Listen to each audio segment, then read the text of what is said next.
So now what do I do? Well, I guess there's only one thing. There's something I'd like to know. Are you real? Can you feel? Hi friends, I'm Pre-Vintage. My name's Linda. I'm an energy intuitive reader here on YouTube. I use spirits and my intuition, the tarot, to communicate energies to you guys. Amazing viewers, I am so blessed that you found me and that you're here. I hope you guys stay. And for those of you guys returning, I'm so grateful and I can't wait to get into your reading. You guys are all very safe and welcome in this space with me today. Today's reading, we're looking at you versus the person on your mind, the connection you came here about, and we're looking at current energies between you and this person. Okay, so it'll be an A versus B format. You can fall on either side, and if it's difficult to tell which side you're on, then it could be that both you and this person are mirroring each other. Okay, and so energies could be sort of interchangeable between you and a person, especially if you're looking at a soul connection. Okay, but just lean into the side that sounds more like your energy. Okay, this will be a pick a card reading, and we'll get into the three options shortly. These are the decks I'll be using for today's reading. I'll put a link right here for those of you guys interested in these decks and the cards in these decks in order to energetically charge them for future readings so that future readings can resonate a little bit more with your energy. It's the best way to have an energy exchange. Okay, regardless of when you click on the video, energy doesn't sit in any sort of form. It is timeless, and so you can charge the cards whenever you feel like doing that. Okay, so beautiful angels, I'll put the timestamp below, and we'll get into the three options, and then I will see you guys at your pick.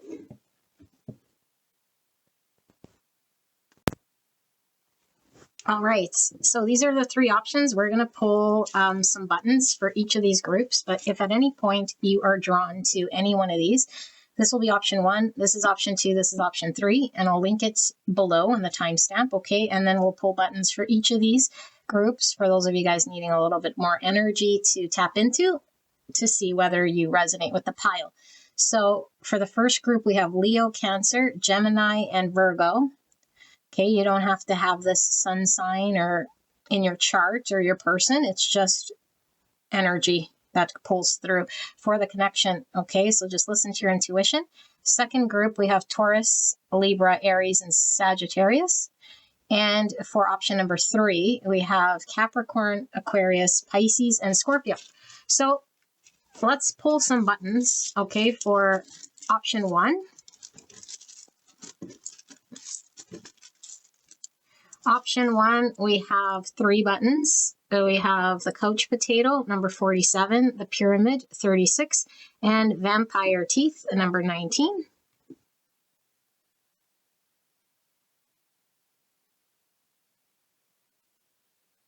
All right.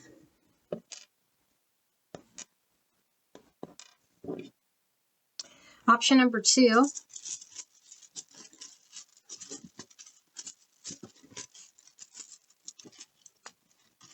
We have 3 buttons. Those all came upside down. These all came right side up. Interesting. We have the camera and the waffle and a bird cage with a bird flying out of it. So 46, 52, and 72.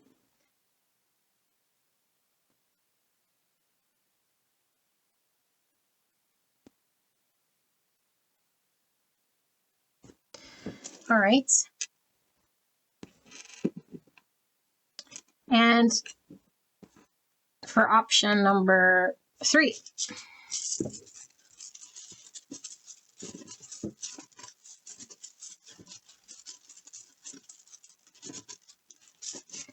we have the pop bottle with number 11, the rose, number 71, and the carrot on a string, 56. Okay.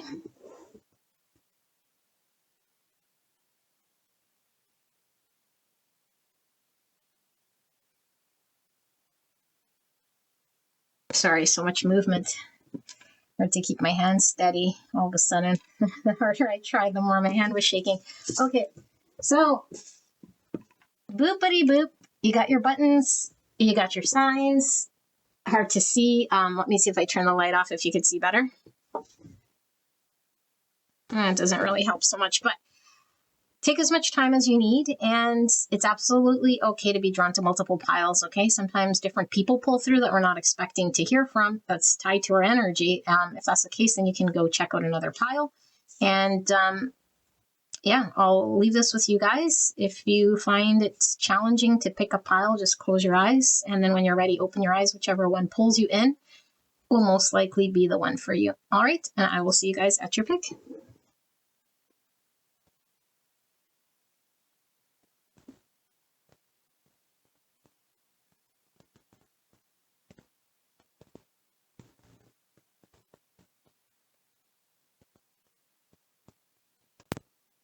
Hello, pile number 1. You guys picked this option right here: Leo, Cancer, Gemini, and Virgo.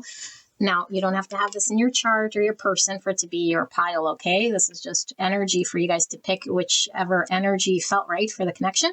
We have the button of the vampire teeth, number 19, the pyramid, number 36, and the couch potato, number 47. And we're going to channel this energy of you versus the person on your mind, the connection you came here about. And see what we see here for feelings and thoughts and energy. Okay, so you're either going to be A or B. If you're neither side, then it's not your pile. Okay, and like I said in the intro, if both sides sort of sound like you and you're not sure, then it could be that you and your person are both mirroring each other. Okay, so just go with the side that mostly sounds like your energy, but don't force it to fit. And it's not a few things are going to resonate, and then it's not your pile. Okay, like I'm really trying to make it so that the overall energy is pretty accurate to you versus your person. So person A, the energy shared, and person B. I have not looked at these cards, and we'll see what pulls through. Okay, so for person A, we have the snake. And we have the Samaritan. Light attribute refines your capacity to help those you would prefer to ignore. Shadow attribute, exacting appreciation and recognition for the help you offer.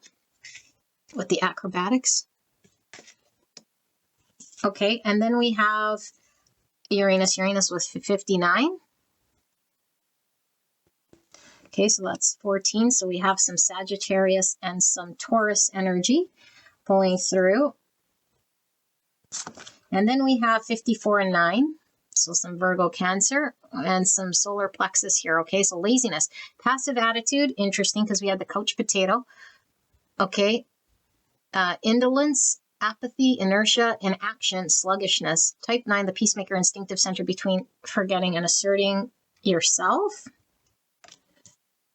And then we have their motives with number 3. So Taurus and some Libra energy. I am going to put this right here. Let's see, can you guys see? Yeah, just so I have room. And then we have on time with number 15 and 6. So we have Capricorn and Gemini energy. Temporality, ego level, perfect timing, at maturity, well-timed, right time, spot on time, accurate timing. Type 6, the loyalist, thinking center between mistrust and trust. Okay, and then this is shared energy. Let's get person B. We have the goose. And we have the detective. Light attributes, great powers of observation and intuition, desire to seek out the truth. Shadow attributes, voyeurism and falsifying information. And getting some Virgo, Taurus, Capricorn, and some Pisces energy. And we have 43 with Mars and Pluto. Okay, so some Cancer energy and some Aries, Scorpio pulling through. Mars and Pluto, 43. 43 could be an age, okay? Could be an apartment number or an address. 43 is coming through quite strong as this tying to something here. Could be 34. Could be mirrored as well, okay? And then we have 46 and 1. So we have some Gemini, Virgo. Sin, ego level, anger, aggressiveness, right under this goose. Okay, aggressiveness, irritability, judgment, criticism, bitterness, and conviction. Type 1, the perfectionist, instinctive center between control and letting go. And we have assumptions with 43. Yeah, 43 was coming through really strong here. So I don't know if, what's that number? It could be March 3rd. It could be a significant date for this connection, okay, or April 3rd. March 4th or April 3rd. Did I say March 3rd? March 3rd, March 4th, April 3rd, and April 4th could all be significant because I'm getting mirroring here with these numbers, okay? But 4 is all about structure, foundations, and planning, and problem solving and material reality. And 3s are all about growth and relationships. So again, that's Taurus, Libra, Pisces energy, and Aries and Scorpio pulling through. 84 and 3, more 3 energy. 3 is divine feminine energy. Okay, solar plexus, success, achievement, happy event, luck, winning, prosperity, and good fortune. Type 3, the achiever, emotional center between appearance and authenticity. Which interesting is that these cards are the love Enneagram, and they're all surrounded around love. But what we got here is like on time. So something about timing, something about an event, something about, well, this is laziness. Okay, and then we got anger here. So it's interesting. That's out of all the cards in this deck, it doesn't seem to be feeling a lot of emotional love here, but doesn't mean there's not love felt. Okay, I'll channel the energy, but I just find that interesting. So the energy in between, we have iron with 22. So 22 is a master number. Peacemaker, diplomacy, healthy, energetic boundaries. Okay, boundaries is a boundary card. And then divinely guided relationships. Okie dokie. And then we have the card of transformation with 42 or the number 6. So, Scorpio energy pulling through. The energy of transformation supports our ability to gracefully flow through times of transition, allowing the old to make room for the new. Allowing the old. Okay. Shouldn't we be freeing the old? It says allowing the old. Okay. I don't know why it's irritating to me today. I'm sure I pulled this card many times. Okay. Let me sit here with this energy. You guys can skip ahead.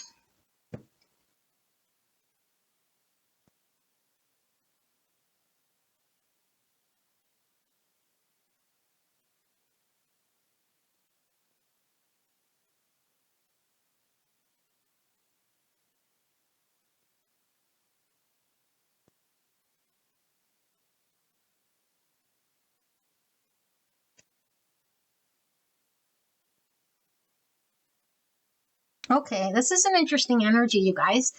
It really feels like two people sort of doing their own thing here. And I feel like you're A, but it doesn't necessarily mean that that's the case, okay? But I do feel like a lot of you guys might resonate with A being your energy. So we have A and B, and if you don't resonate with either side being you, then it's most likely not your pile. So it does feel kind of like a draining connection when these two sort of maybe try to make it work, you know? Because I do feel like A is more drained by B, because I do feel like B is, you know, like this is the card of being defensive, protecting our own territory, maybe even being aggressive, not letting people in, you know, with the right by this anger. So it's like, how can A do anything with someone like this? It's exhausting, you know, and it could be that B was like this when A was trying to involve themselves, and then A might have got very drained here. They might find that B is like an energy vampire, you know, or that being invested with B means I will drain myself of energy and I know better, you know? And so there's a lot of healing that's happening throughout this process of this journey. Okay, this connection is very transformative because there are lessons that are being learned in regards to the experience of meeting one another. And even if it doesn't seem clear at first what the lesson is, there's a lot of shifts and changes. So I do feel like let's dive into A here because I'm kind of jumping all over the place. Okay, I do feel like A is at a point in time in this connection where they might have invested time, energy, effort with B for a bit and then said, well, my best course of action is not doing much of anything with B because there's either nothing I can do or every time I do get involved, I get drained. And I'm not quite sure what I can really do at this point in time because B is defensive or just unworkable. Okay, but there has been a major shift in person A's world with this Uranus. And so there's been insights about self, insights maybe about the universe, insights about maybe what A needs to change in their world. So they could have been catalyzed into an awakening of sorts or making major shift in their world. And it's like not pleasant, because I think ever since B came on the scene, or maybe ever since they awakened to this connection, okay, or to person B in some regard, it's like, I'd rather not go through this. I'd rather not have to deal with making change or the difficult part in this journey, but Spirit is saying, like, everyone's journey is going to unfold in a way here that is for the greatest and highest good. Okay, so we see gold here, which is the high self, or the greatest potential for person A is to go through whatever Spirit deems is a journey in order for A to shed what no longer serves, for there to be a transformation here. But I do feel like A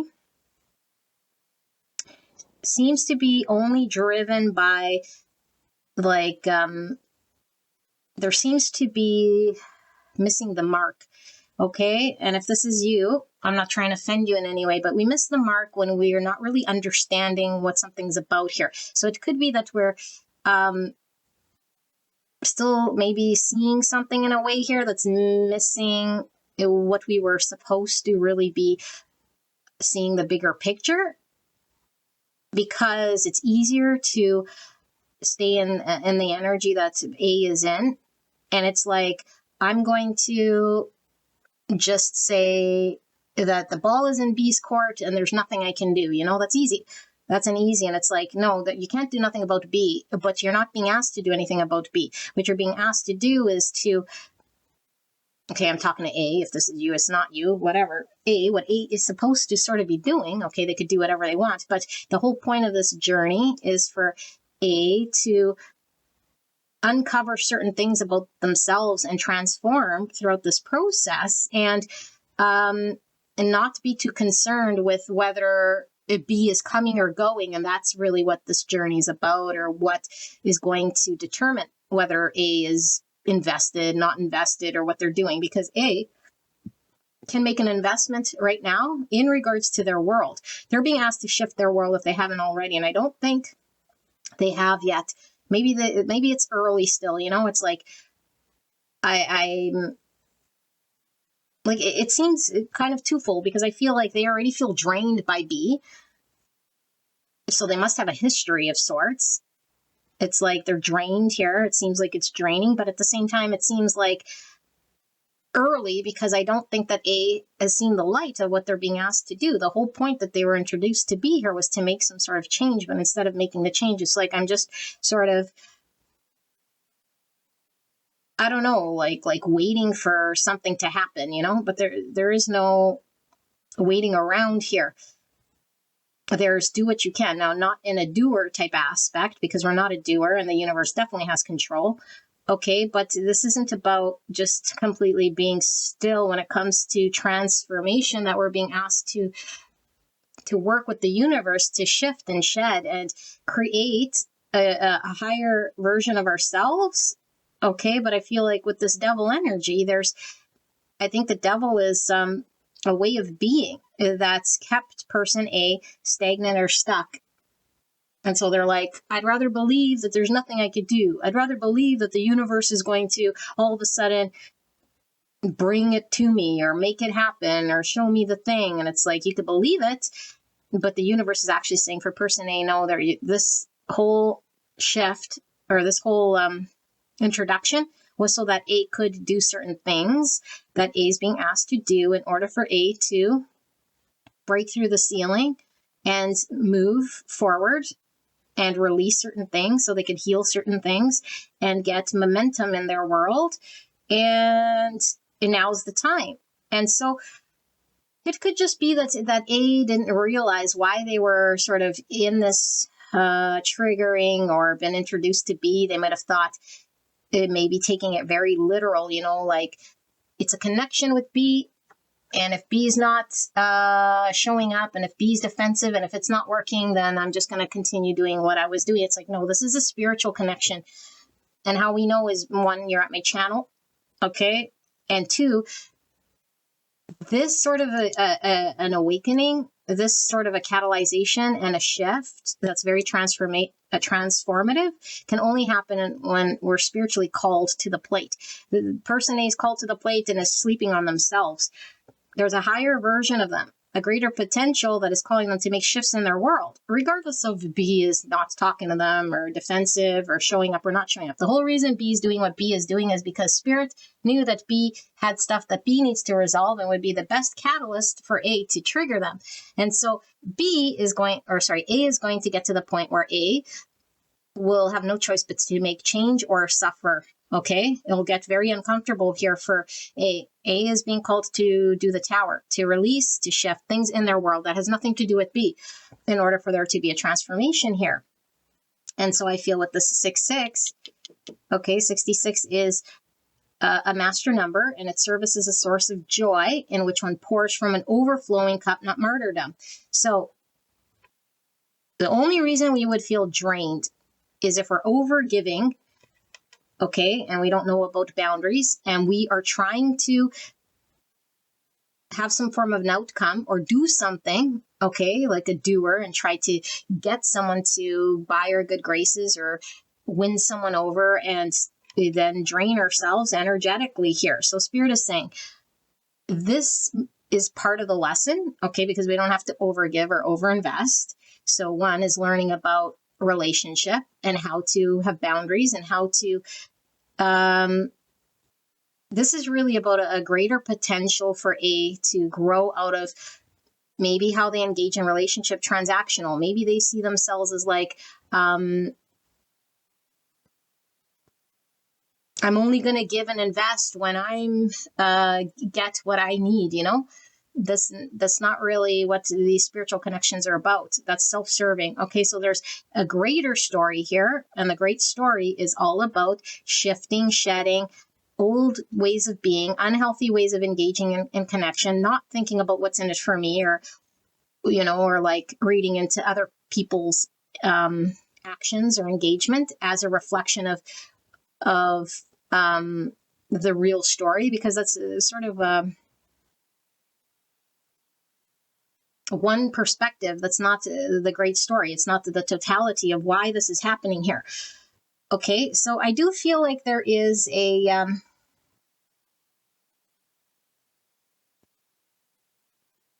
it almost feels like, even with this pyramid, it's like A has an understanding that puts a tier sort of system in place about connection and where they need to be and what they need to get out of connection and how it needs to go and how it should build. And then it's like, if it doesn't show itself in the way that my mind is seeing and thinking, then I'm assuming that I'm still right and that it's just not working, and then I just sort of don't know what to do here, you know? It's like maybe even feeling like jilted or feeling like let down in some way. And so this connection is all about the wisdom through painful experience or challenge when we have no control over whether someone's coming or going or giving or not giving, but we can control how much we invest, how much time we give, our own narrative about the type of person we are, because I feel like there's a narrative here that is not necessarily true about who person A is. That person A is sort of believing that they are. They're not. And so do they have feelings for for B? They would say that they do, but Spirit is showing here like they have to question these feelings, because I think they have more invested in their own ego and outcome and what's in it for them. So is it really love, or is it just what can they do for me? And I got to protect myself, and I don't want to be tricked, and I want to make sure that it goes this way, and I really want this and that, and it's going to build like this. And it's like all of this understanding that it supersedes love, that supersedes a feeling. So of course, if I were this person, I would run too. I would, okay, because this is an egoic love. There's something here about having to know oneself, having the wisdom to understand what love is, having to awaken to a greater potential of love, and selfless love and actually giving because we want to give to someone we love rather than we want to attain. And so that's what this is, okay? This feels very sort of normal when you look at matrix relationship, it's very, very transactional. It's like special love because this person makes me feel special. And so, but it's not what spirit wants this experience to be.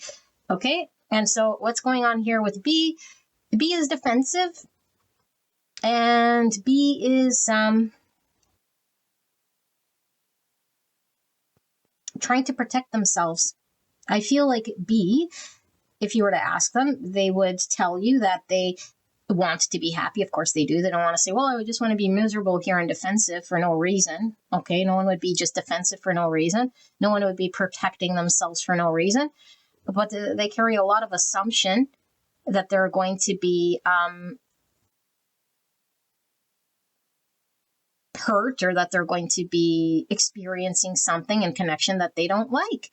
And so I feel like they're very much, I need to understand, I need to know and see and buy the story before I invest. And until then, I just keep my boundaries up and keep people out. Okay, and if you try to step over top of it, I will get defensive and angry, and I'll do whatever it takes here, even if it's bite your arm, or chase you or say something or do something here. But if you leave me alone, then I'm not going to be as aggressive or assertive. And so I could see why A is like, well, the more I do, it seems like the more B is going to get irritated. Yes, because of the angle and the energy in which A is approaching B. Because B has to understand and see something. What does B need to understand and see? Because again, this is a spiritual connection. Intuitively, B needs to see the shift in A before B drops this.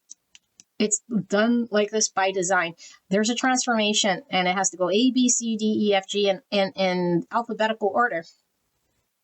Okay, and the first line of action, or the first call of duty here, is that A needs to understand what love actually is, and not transactional, not to be defensive about, okay, even though the defensive is here, it's like this is spirit's wall for A. So A could wake up. Okay, because everyone's sort of waking up at their own sort of pace here. And so even though this is a connection where two people are involved, A is having to do some major awakening here and a realization of their own energy, independent of this connection, independent whether they think B is batshit crazy. Okay, because B is defensive here, but B has to do this energetically.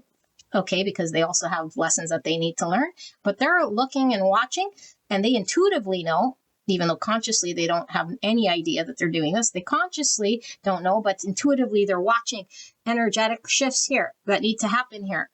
Okay, but until then, they're sort of driven by their own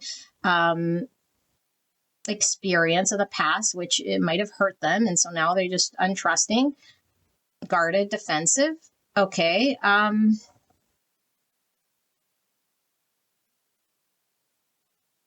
And so I feel like they have a chip on their shoulder and something to prove.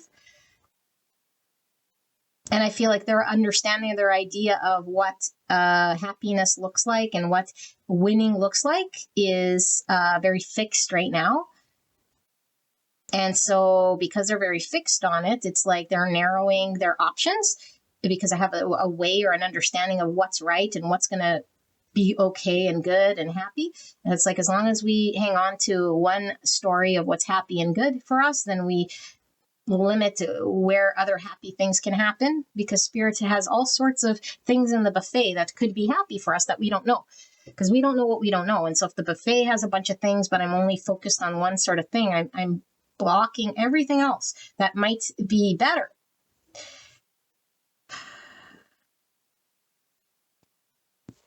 I'm getting a whole other energy channel coming through here, and I don't want to confuse you guys, but because I'm sure everyone's already clicked away, I'm getting, if this person was done dirty by person A, it's like person B is carrying an understanding that they're having to see through their own understanding. Because this is anytime we're holding any sort of angers, resentments, judgments, criticism, bitterness, having to be defensive, it's because it's driven by ego. Okay. And an ego is just a belief that we carry that we're being asked to see through and see through with actual facts of information of what's going on and not make assumptions that A did me dirty and A is this and A is that. Okay, this is for the other channel that's coming through. But for the first one I read, it might not have anything to do with A and just they're already defensive. Okay, but for some of you guys, it's like B is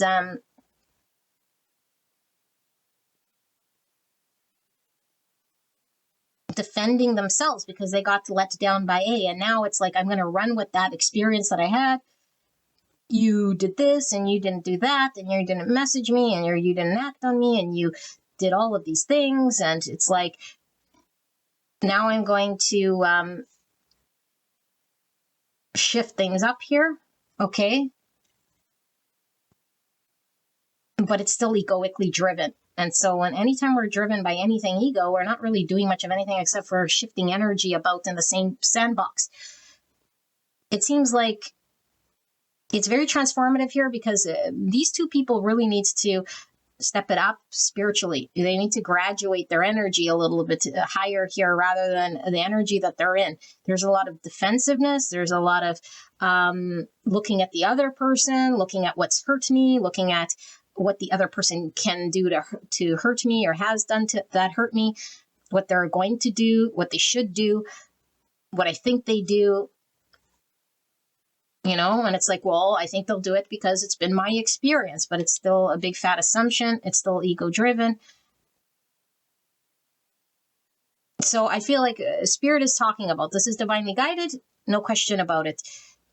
And it's guided in order for there to be this looking in the mirror of really the truths of who we are and how we're engaged in relationships. So we could transform and shift and release old ways of being so that the next connection or this connection or the next step in our evolution here is more ascended.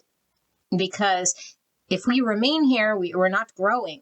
And so there's a lot of things we have to see about ourselves and shed. Healing through wisdom and experience. Okay, and so in that second channel that I was sort of getting for person B, I feel like in that channel, then A could have certainly have done something to B, okay, and is now having sort of a realization of their impact, but it's like still fear in the ego that it's like, I still need to know what B would do or say or how it's going to go before I accept my own responsibility or my own accountability in what I have done. And so I'm here, which again is very egoic because it's like, instead of stepping forward, maybe A owes B an apology, in the second channel that I'm reading. So I don't want to make it confusing because I do feel like there's two camps here. And it's like, I was totally more focused on the devilly stuff, immediate gratification here. I did be dirty. I was lying or I was a snake about it. There's the devil here. And now that B is all mad and B's all defensive and B's all sort of, egoically defensive and doing what they do. And now it's like, what? But I'm too fearful to step forward here because then I'd have to admit that I did something wrong or I'd have to see my own ego. And it's like, I want to wait for the right time. Wait for the right time when I can come back slithering in for B. But right now, B is too defensive. B is too angry. B is going to chop off my head. B is going to be mad about what I did, And so my ego wants to dress it up as it wasn't that bad, or I was just, I just did what I did now. And now I want to come back into B and see what B can do for me, because it's still very egoic. What can you do for me? It's still very transactional, and they're just mirroring each other because B wants A to be something for them. Okay. In the second camp, like I read, and if they can't, because and we could say, well, if A acted like a snake, and if A was devilly, and if A did some sort of choice or some sort of decision here, then I have a right to be angry. Ego. That's the thing that we're having to look through. And it's not wrong. It's just saying that's the thing. That's the thing that we're having to see through our own ability to be this impacted by someone else's action. Because this person's actions right now are totally predicated on the past, regardless of what camp they fit in. The past has so much impact in my world that it's calling all of my action here. And Spirit saying the shadow is being revealed by this connection. The divine guidance of this connection of bringing these two together was to reveal the shadow so we can have transformation in how we engage our old ways of thinking, when we get defensive, when we get upset, when we think other people are to blame, when we run with assumption, when we do certain things, because it's always how we've engaged. When someone does something threatening that I find threatening, if they did me dirty, if they came like slithering like a snake, this is how I always respond. This is what I always see and how I would do things and how I would intake it. And Spirit saying, well, we're going to change this. We're not going to just intake and see and run with whatever, even though Spirit's not saying that this person didn't do them dirty. Spirit's just saying the intake of how this person is intaking it is the thing that they're having to see and work through and understand here. And so if they cling to the anger, if they cling to the defensiveness, if they cling to, I got to be right, and I just, it's like, I just want to be happy. I just want to keep this person out. I'm just going to keep them blocked. I'm mad at them until they come correctly or until they apologize to me. It's like egoic driven, and they can hold this energy and they'll continue to be up, down, and impacted by relationship and connection in the exact same way and not learn anything at all. And so Spirit is saying B wants to be happy. Spirit wants B to be happy. In order for B to be truly happy, they have to understand how they intake other people's actions and make changes in regards to the ego, assumptions, beliefs, why they get defensive, why they block people out. Okay? And it's not, well, if people are mean, then I treat them mean too. Tit for tat. Transactional. Nothing healing about it. Nothing spiritual about it. Dog eat dog. Defend myself. Someone's a cheater, now I just block them. Type of energy. And this doesn't say, allow yourself to be cheated on. Allow yourself to be tricked. Allow yourself to be drained. Allow yourself to be taken advantage of. Allow yourself, no, it's not saying any of this stuff. It's saying this energy that they're in, defensive, guarded, and all of this stuff is really impacting B energetically, and it doesn't need to. So B is having to see through what Spirit wants B to see through so that B could be liberated and free. Because all Spirit wants is B to be liberated and free. So I feel like both of these people are learning lessons. Both of these people seem to only care about themselves at the end of the day. And if somebody does me in a way that I feel uncomfortable or feel threatened, then I'm just going to react how I react. And that's ego. The reaction, the defensiveness, the guardedness, and the knee-jerk reaction to what I do next is predicated on how someone engages. And so someone can have so much control over each other that based on what someone else does, it controls how I respond and do. And there's no sort of conscious awareness of what I respond and do, especially if I just go and block someone, or if I get angry or upset. It's like someone's controlling me so much that they could get angry, and pass judgments and all of this stuff. And so I feel like there's an unconscious energy here, and I feel like there's a selfish energy here.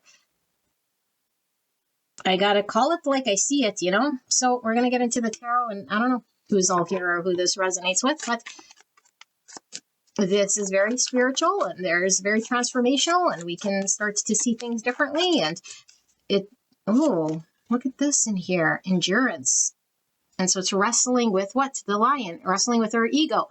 There's the sun. Okay, 8 is my ego number. 8's all about movement, change. Okay, transformation, change, and attainment. And so I feel like both people want to attain to something. And the way they're going about attaining it, I think, is egoically driven. And so they're battling their ego. And this endurance is like exactly that. It's like they feel drained, or they feel like there's a lot of resistance from both. It's like, can you imagine having to deal with someone that's all like flapping like a goose? It's like, no. And no wonder why A would be sort of staying here saying, I'm going to wait until it's clear, you know? And then this person's good. I don't want them in my world anyway. And it's like, okay, then go elsewhere and you'll be the goose again and again and again and again, because nothing's learned here. It's just goose energy, angry because everyone does me dirty. At the end of the day, someone's going to piss you off. And when someone pisses, sorry, I'm getting all irritated. When someone pisses you off, you're just going to keep doing the same thing. So they have so much control that you just, you know, it's like nobody should have this much control. You should be as smooth as butter, you know, and just completely unbothered by how someone's acting. They can't touch you. It's like, no, I just say hello and that's it. They're not going to pull on my energy. But when I'm so resistant that I got to block them, and they did this and they did that and and they got to do this, and no, too heavy. The energy itself is blocking people out. And so if B wants A, okay, and they could say, no, I don't, then why are you here if this is you? Okay, but if B wants A, then are they resisting it with their energy? Their energy is saying no, and I don't know what their mouth is saying, okay? But it's something about battling the ego here. All right. That's where that card went. Interesting. I haven't used this deck in forever, so my card was missing. So yeah, we have Leo and Aquarius. So let's see. Spirit, clear and concise message for the greatest and highest good. What am I missing here? So we have a sideways card, the Eight of Pentacles,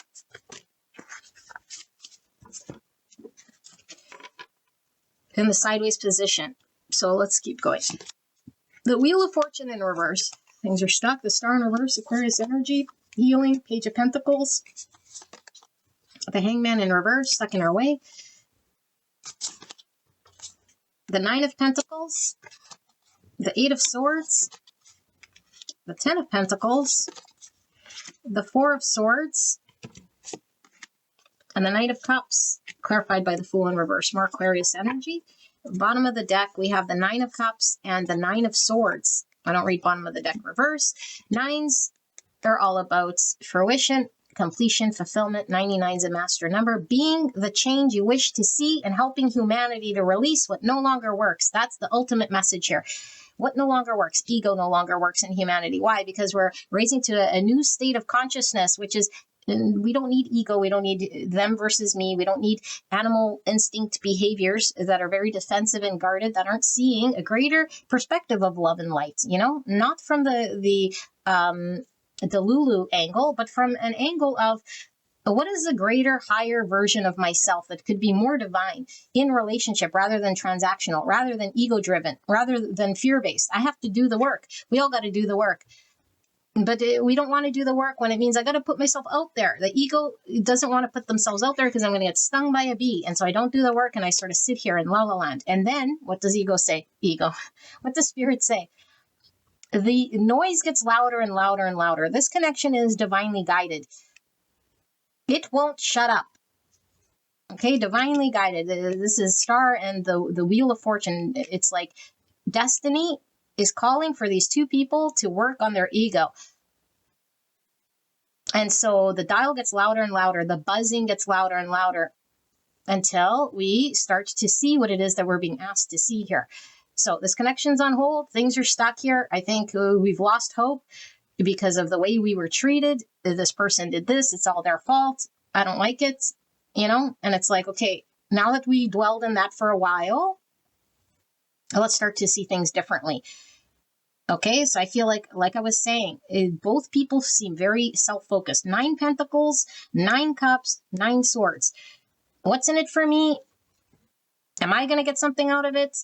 Anxiety about how the other person might slight me, or they did this and they might do that, and now I'm in my mind about it, and that's going to impact what I do and say, because all I'm thinking about is my own emotional fulfillment and my own self.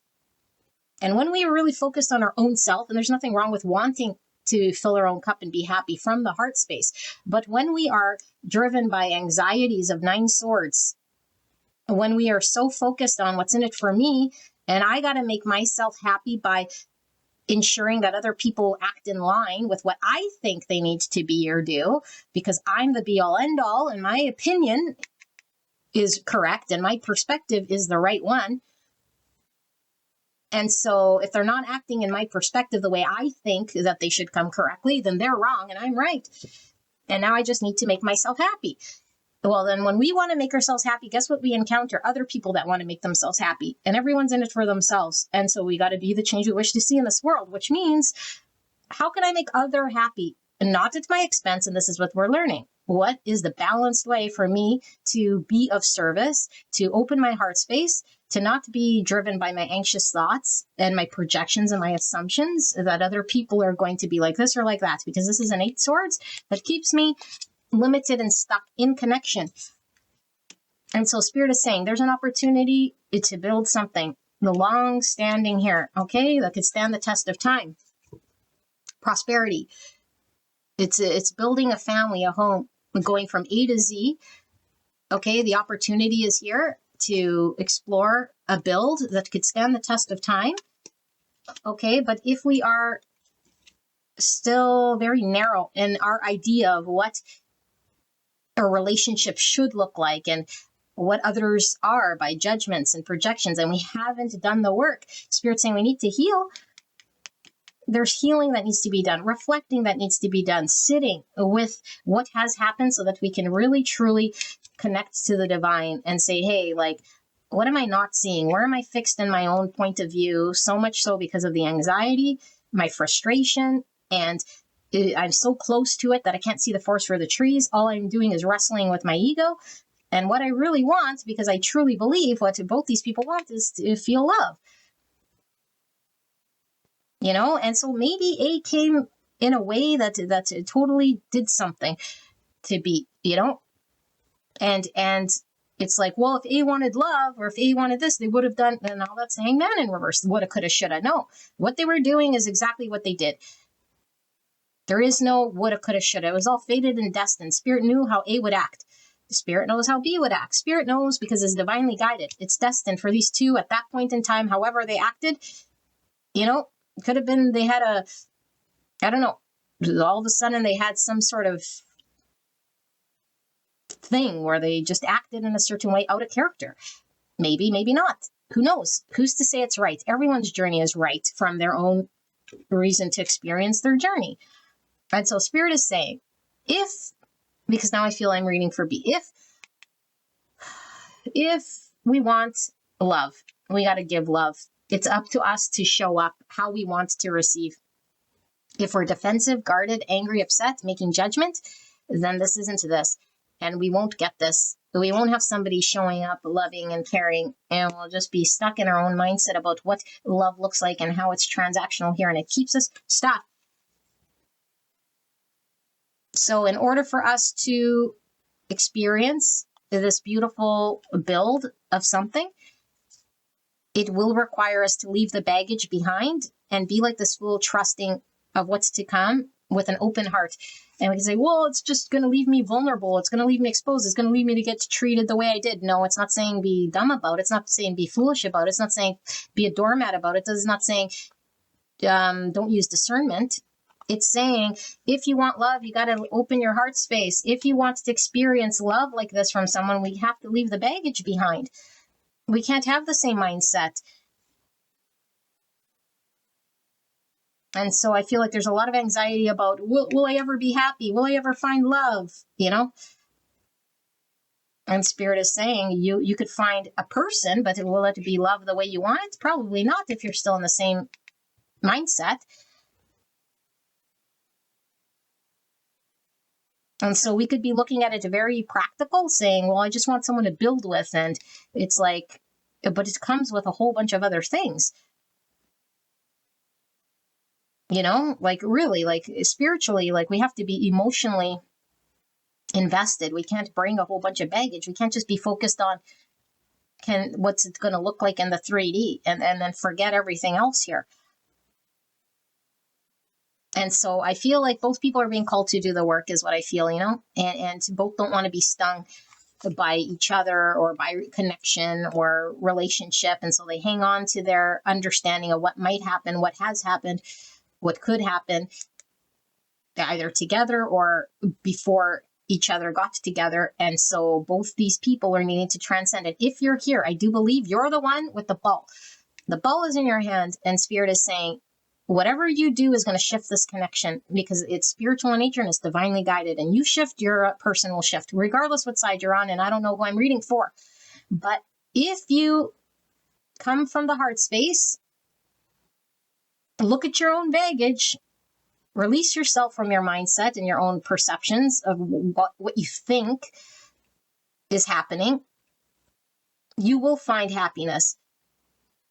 And there's a need to get very present with your own energy. Are you very focused on what's happening in the 3D and your aim is the build of the 3D and what's happening here that we forgot and we don't see anything else around us? Our nose is too close to the ground. We can't see from a higher perspective.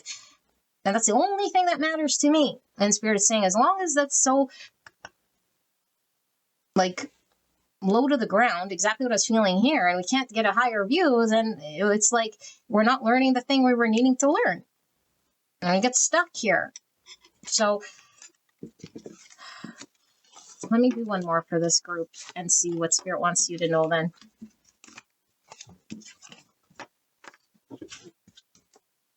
Spirit, for pile number 1, why are we seeing this message?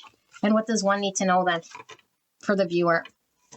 What does 1 need to know about this connection and about their own energy or the other person and what they need to do or whatever needs to come through here? Whatever's more important here for pile number 1. 7 of Cups in reverse. So we're blocking every single option when we are very narrow in our perspective. When we have absolutely no understanding of what could come, but we trust Spirit is going to bring to us without being fixated on the way it has to be or blocking people. There's no reason to block, defend, and guard ourselves unless there's still work that needs to be done. And then if we are like this, then we just block all options. And if we don't take action, if we're just like, I'm just going to wait until it gets calm out. And then it's like we're not doing the call. We're not answering what we can do. 5 of Cups in reverse. So again, I'm going to sit there looking at the spilt milk until I can't no more because we suffer here until we have to get called to action. That's why the noise and the dial gets louder and louder and louder. It's karmic. Okay. Justice. So again, someone did me dirty. They owe me an apology. There's some sort of karmic thing here. And Spirit saying, if we want balance, if we want justice, we have to do our own energy for shifting internally before it gets balanced and just. But we have to come out of the victim mindset. Woe is me. I got done dirty. I did this and it did that. Then the options open up here. High Priestess, intuitive, divinely guided. Okay, 6 of Swords in reverse. We're stuck in the misery until we listen to the intuition and we get out of the victim mindset. Otherwise, we sit with our own baggage. The baggage of the 5 swords that creates the sabotage in this connection and in other connections. And we have the Wheel of Fortune in reverse. Again, stuckness. I am stuck here by design until I see through what Spirit wanted me to see. And I can't see what I got to see because the intuition will be completely clouded by the baggage, by the victim story, by the assumptions or the projections that is that of the 5 cups. Someone did me dirty. It hurts. I'm disappointed. I'm creating all sorts of narrating all sorts of stories about what happened that I'm getting in the way of things opening up here. So there's a truth to be seen. There's opportunities to be had. And I do feel with the Star in reverse, it's like a loss of hope. And with the 7 of Cups in reverse, it kind of feels to me like I'm giving up on the dream. I don't know who said that or why that's coming up, but I'm giving up on it. It's like, that might be the mindset, but it's like, it's very narrow. It's like, why? Like, Sun, ego. But the Sun is all about clarity. It's all about enlightenment. It's all about consciousness. So conscious awareness means what? That we see through our own shadow. We see through the ego. We're awakened. Okay, so this is all about joy and contentment. This is also inner child. And so there's a lot of inner child stuff here that maybe we have that's going on here that's like, keeping us stuck. So back to the first channel. Okay, sorry to do it this way, but this is how it's coming out with B. It could be that B was impacted. As a child, they're defensive. There's something here they're having to work through and see, and they're sort of keeping A at a distance. But the minute A sort of sees through their own selfish, transactional way of being, and then they shift the energy here. I feel is very, very karmic here, okay? Yeah, the Lover's in reverse. Destiny, and the choice is always here, whether we choose the ego, which is transactional, it's fear, it's seeing my own side of the story very closely, and I'm right, and the other person is the one that's in the wrong, then that's the ego and the devil. Or we could choose the love path. And the love path doesn't mean that we're available and drained and a punching bag or a doormat. The love path means I actually see clearly through the own ego. I don't need to block defensive or get angry or whatever. I don't need to hang on to my story. And then destiny opens up and the options open up.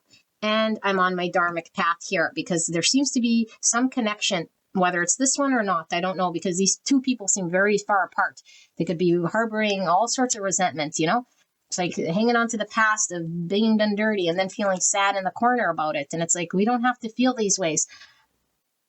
And so I feel like there's an option and an opportunity, okay, with the Page of Pentacles to the Ten of Pentacles, to get with a partner here that opens up. The minute we understand we're in victim mindset, the minute we see consciously and we're in the present moment, not in Nine Swords, not anticipating what might happen and what should have happened and replaying the past, but when we're in the present moment, completely aware, then we start to see the truth. And the truth is that things are actually more balanced than we realize, because energy is always creating balance, always. And when something happens, it's not because I was perfect and someone else sort of did me dirty and they're the ones wrong. No, energy is always balanced. There's always karmic energy in play. Okay, so when something happens, there's a good reason why. Things are unfolding exactly as it should. And the minute I start to feed the story that I'm the victim of circumstance and other person and whatever, then I'm not listening to the High Priestess here. And the High Priestess is trying to guide and say, leave the baggage. Don't get stuck in the victim mindset. Know that there's many options here. Know that there is a destined path. And we need to be very, it was in reverse, that we need to be very conscious of the destined path that we're taking. Because at every moment we're making decisions, whether this path is seemingly open or not open, okay, because we might not see it intuitively. We know that there's something spiritual going on here, and there is a path here, whether we're seeing it or not seeing it. The only reason we would not see it is if we're not conscious, if we're not in the energy we need to be in here. And this is what this connection is about, to shift our energy. It's transformational. Shift the energy, shift the victim mindset, shift this narrative, shift the story. Go through this karmic cycle so that we can see things differently. Both of these people, not what's in it for me, not what do I do in the past. Okay, so this is what I see. Pile number 1. I hope this helped you. Pisces, a Libra, a Leo, and Gemini. I'll see you guys at the next one. Bye-bye. Hello, pile number 2. You guys picked the Taurus, Libra, Aries, and the Sagittarius. This doesn't have to be in your birth chart, but it is the energy of this reading. Okay, and then the camera, the waffle, and the bird cage with the bird flying out. So let's take a look at you versus the person on your mind, A versus B, and you could be either A or B. Okay, I'll read it as A and B, and then you sort of see yourself on one side. If you're not on any side, then it is most likely not your pile. Okay, A and then B. All right, and then the shared energy. So let's start with person A. And we have the shadow person, some Scorpio, and some Capricorn energy pulling through. We have the martyr, light attribute, learning the transcendent nature of service to oneself or a cause. Shadow attribute, addiction to self-pity. And we have the colors pink. And we have Sun and Venus with the number 3. So 3 is Taurus Libra energy. Venus, is the ruling planet for Taurus and Libra. And then the Sun, which is Leo. And then we have vanity. Interesting with Sun and Venus. This is definitely the vanity card. Okay, so vanity, arrogance, vainglory, pride, disdain, sufficiency, and high self-esteem. Type 3, the achiever, emotional center between appearance and authenticity with fixation, ego level 39 and 3. So 3 is a master number. Reproduction, creativity, humor, Christ consciousness, joy, and harmony. 3s are all about growth, relationship, creativity, communication, self-expression, fun. Okay, solar plexus energy here. The Sun is all egoic vanity. Definitely it could be egoic here. Shadow could definitely be an ego. There's lots of ego coming through this pile so far.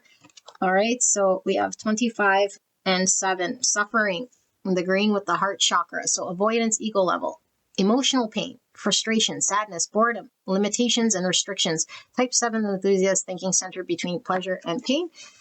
And then we have your trauma with the number 6. All right, so 6 is Capricorn and Gemini energy. And Cancer energy with the 7 here. And then we have 22. 22 is a master number. Peacemaker, diplomacy, healthy energetic boundaries, and divinely guided relationships. We have the 4 here. Divine masculine. With the 3, we have divine feminine as well. Okay, so 4 is Scorpio and Aries energy. 4s are all about foundations and material reality, problem solving, structure, stability, planning. It says exhibition, workshop, opening, gallery, museum, showcase, artistic creation with the spiritual chakras here, okay, with the purple. So this is the shared energy. We'll get into this. Let's look at person B. We have the goat, some Capricorn energy here. And we have the vampire. Interesting. Some of you guys might have been drawn to pile 1. We had vampire teeth there, okay? Light attributes makes you aware that someone or something is draining your life force. Shadow attributes, depleting others for your psychic survival. Chronic complaining and codependency. Huh. Interesting. Okay. And then we have 9. Sun in Neptune. So we have some Cancer, Virgo, Leo, and Pisces energy pulling through with the Sun and Neptune. And we have 56 and 2, Pisces, Libra energy, and the root chakra here. Mental tendency, stress level, hysteria, excessive emotions, simulation, delusion. This could be this Neptune energy, okay? Agitation, overexcitement, affective dependence. And we had codependency here. So type 2, the helper, emotional center between giving and receiving. The number 2. 2s are all about balance, duality, choices, partnership, polarity. Okay, and then we have incompatibility with 75. Or the number 12, Pisces, also number 3. Okay, and then we have 75. Wow, 7575. If you're here seeing this, if you want to take a look at the angel number 7575, let me know what that is for you. I'd be curious to know. Okay, because that's not coincidental here, 7575. So we have the number 3. Okay, 3 is, again, that it was pulling through on this side here. Venus, the ruling planet for Taurus Libra. So bad news, unpleasant information, malicious post, nasty notice, unkind letter, unfavorable opinion, painful announcement. Type 3, the achiever, emotional center between appearance and authenticity with difficult event, stress level, solar plexus energy, and the shared energy between these 2. We have sensuality, 36. Or the number 9, and it says the frequency of sensuality reminds us that, The frequency of sensuality reminds us that as spirits in human bodies, we are sensual beings experiencing joy and pleasure from the physical world through our senses. All right. And then we have Benevolent Guide 57. And we have Synchronicity 63, or the number 9. Okay. So 99 is also a master number. Being the change you wish to see and helping humanity release what no longer works. So let me channel. You guys can skip ahead and see what pulls through here.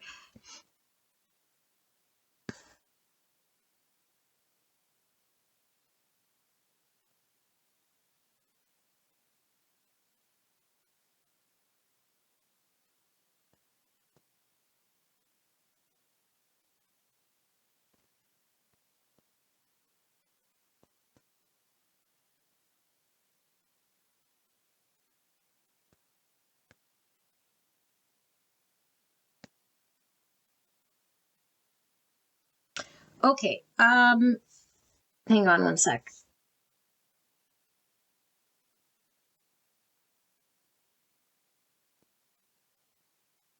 Pile number 2. So we have A and B, and like I say, you could be either side. Okay, so let's start with this A person. I feel like A person has quite the shadow. I don't see what the shadow is. Okay, well, we see shadow person here, but it's quite the shadow that's really driving this person's actions. And I don't think that they're aware of how much their subconscious is actually driving them. Okay, I do feel as though right now they have an understanding of themselves that is not right. Okay, I say right. There's no right or wrong, but it's inaccurate. It's also it's based on false stories and narratives. And it is like the subconscious of whatever they experience, because I do feel that they experienced something that created the subconscious understanding. Okay, and it's getting in the way of how they're engaging in this connection. It's like really driving a lot of how they engage in a relationship, or their ability to love and be their emotions and what they do and say in relationship, how they show up is really driven by the subconscious. And there's a lot of suffering that's actually happening or has happened. Okay. But I feel like their story of what they tell themselves about what has happened and how it happened and who they are, they believe, because it allows them to get through. Okay. That's how they cope with what has happened. Now, I don't know if it was so bad, but it could be something that is very, it could be at any level. I don't know what it was, whatever created the suffering in their subconscious. But really the messaging here is louder about how they're engaged is driven by that experience. And if we don't see and resolve what created that understanding or that belief or that pain or that experience, if we don't see it, it drives everything we do and it creates suffering in our now connections. And so I feel like this person has been like this probably for some time, and so they're sort of used to, and then they think that this is who they are. It's like they're used to how they engage, and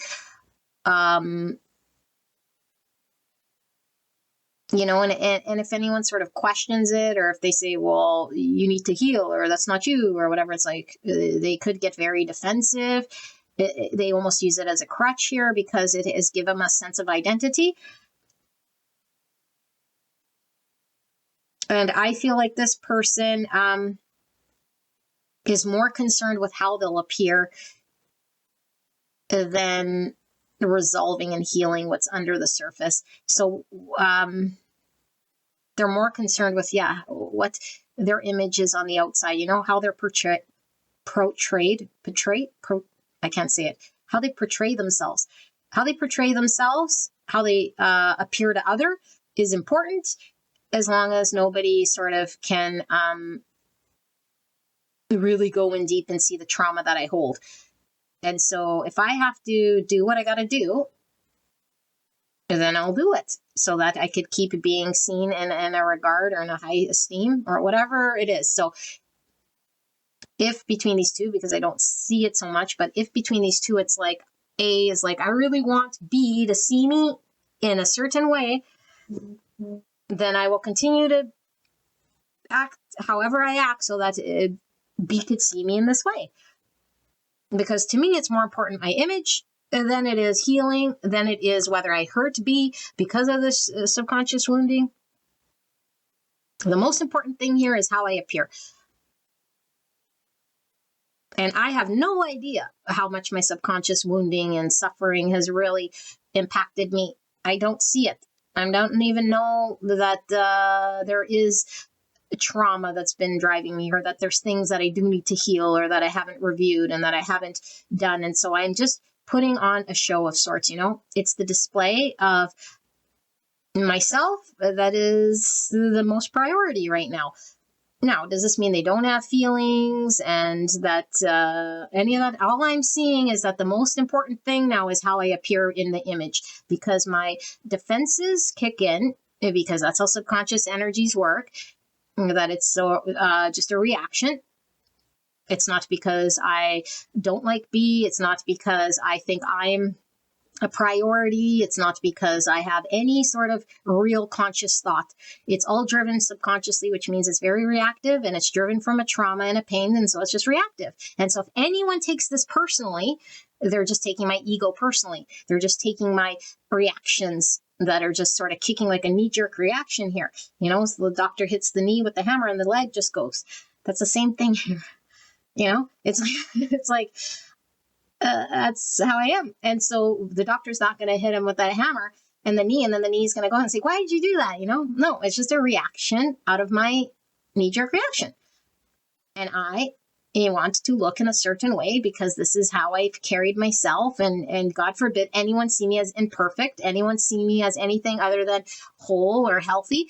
You know, but even if this means I'm arguing, even if this means I'm defensive, even if this, however they come out, it's not showing defensiveness. It's not showing any of that. It just shows my top priority here is how I appear.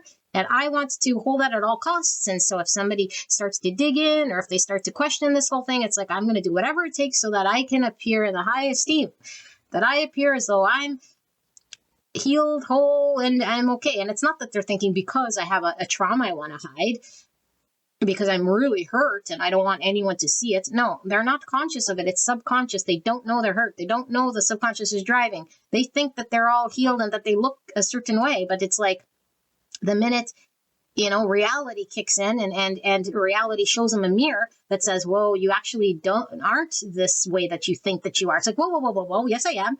They believe that they are. And so they could get defensive or triggered or however they get, whenever they get, how they get, why they get, how they get. But I don't see that they're triggered right now. I don't see that they're doing anything. I don't see any of that right now other than just the overall, I guess, energy of this person, which is I'm more concerned with my image, ego driven. And it's really driven by me protecting myself because I have things I haven't looked at in my closet. And I don't know that there's still things there that are dormant, that are driving my action. If I knew, maybe I would want to look at it, you know? But it's propping this person up in a way here because it's created the version of them of who they are. So let's go over here. Although I did hear my phone, and I just want to make sure I don't need to do anything here.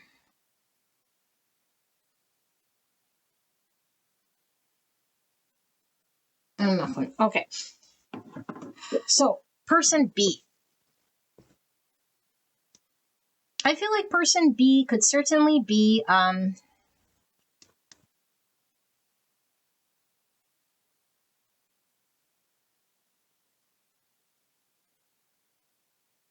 like with this vampire.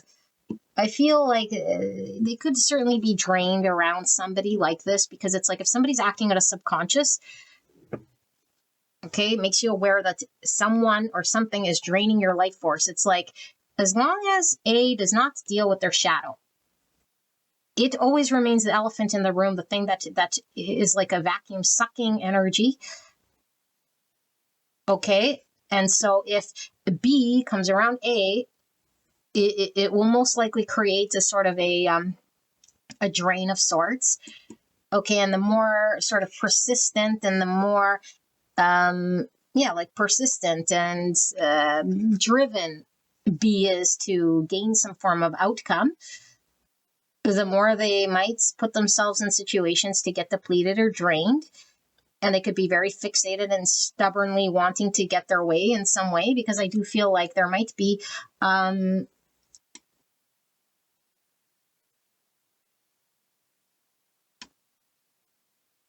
there's something that B wants for sure, okay? I think B wants, there's some dream, there's some vision, there's some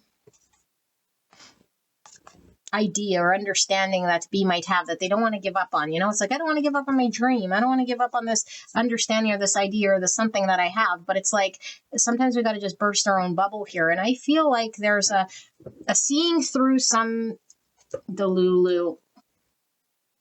And the delulu here is maybe we're not as compatible as I thought. Maybe there's something about this dynamic that isn't working, It's like, why do I feel drained? Why is it not flowing? And it could be that they don't want to accept that they're incompatible, because like, then I'd have to give up on my dream, and I don't want to accept or see that it's not working. Okay, this isn't saying they're not compatible. This is just saying that because this is in the shadow, in the, what's it called? The blind spot oracle. Okay, and so if it's in the blind spot oracle, it's like, I don't want to accept that there is like something that's not working. I'm very focused, ambitious, and driven and stubborn, and I gotta sort of do something here, which is draining this person's life force energy. But it's like, the more it doesn't work here with this bad news, it's like the more I keep turning all these rocks over and seeing what's not working. So it's really in their face what's not working. And it's like, maybe B feels rejected. Maybe B feels it's not going well. And B feels, like it just keeps not working. It just keeps not working. But I don't want to accept that it's not compatible. I want to keep going. I want to remain fixed in this way, I don't know, maybe prove my love and show that no matter what, I'm like going to be sturdy and strong about my belief about this thing. And it's like, well, one, we got to shine the light of awareness on what is actually really happening in the present moment. And I feel like B could get really lost in their own emotions here and the dream. And it's like, I feel very depressed if it doesn't work. And all of a sudden I'm like down and I'm all depressed. And it's like if A all of a sudden is an ego and it's just ego, and B is taking it seriously and literally,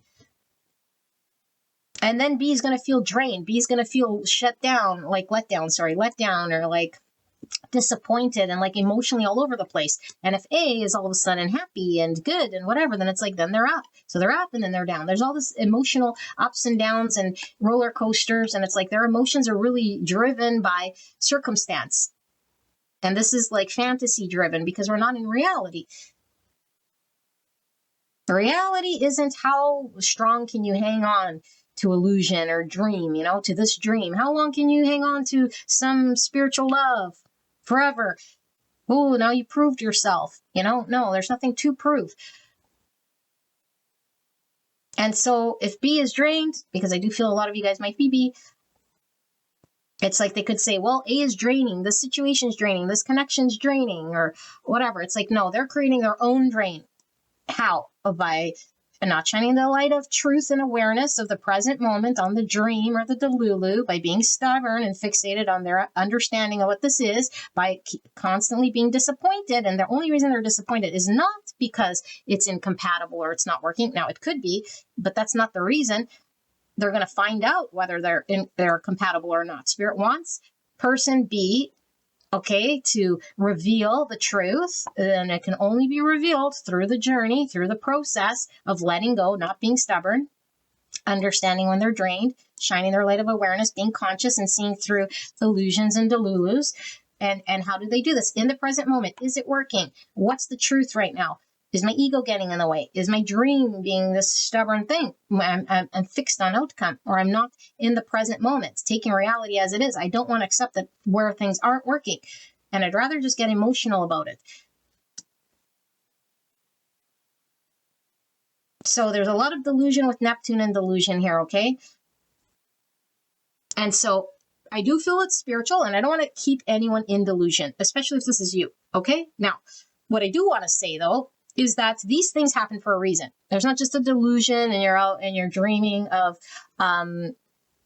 things happening. I do feel there's things happening. If this is you, there's things happening here for sure. This is a spiritual connection for sure. But don't hang on to that and run with that, and then that's the only thing you need to know about it. Spirit's saying it's a spiritual connection, which has any sort of outcome. We don't know what the outcome is. It could be just to wake you up, and then that person goes and does their own thing. It could be to come together. It could be for you to create some magical thing here. But one thing for sure is that this point in time is for you to call out your own delusion, understand what's making you unhappy, and also admit the fact, or at least see the fact, or understand or be present about your emotions are being driven by someone else's energy. And what's even more is that this person's energy is driven by the subconscious. So they're not even consciously aware or choosing to do or say because they're doing it on purpose.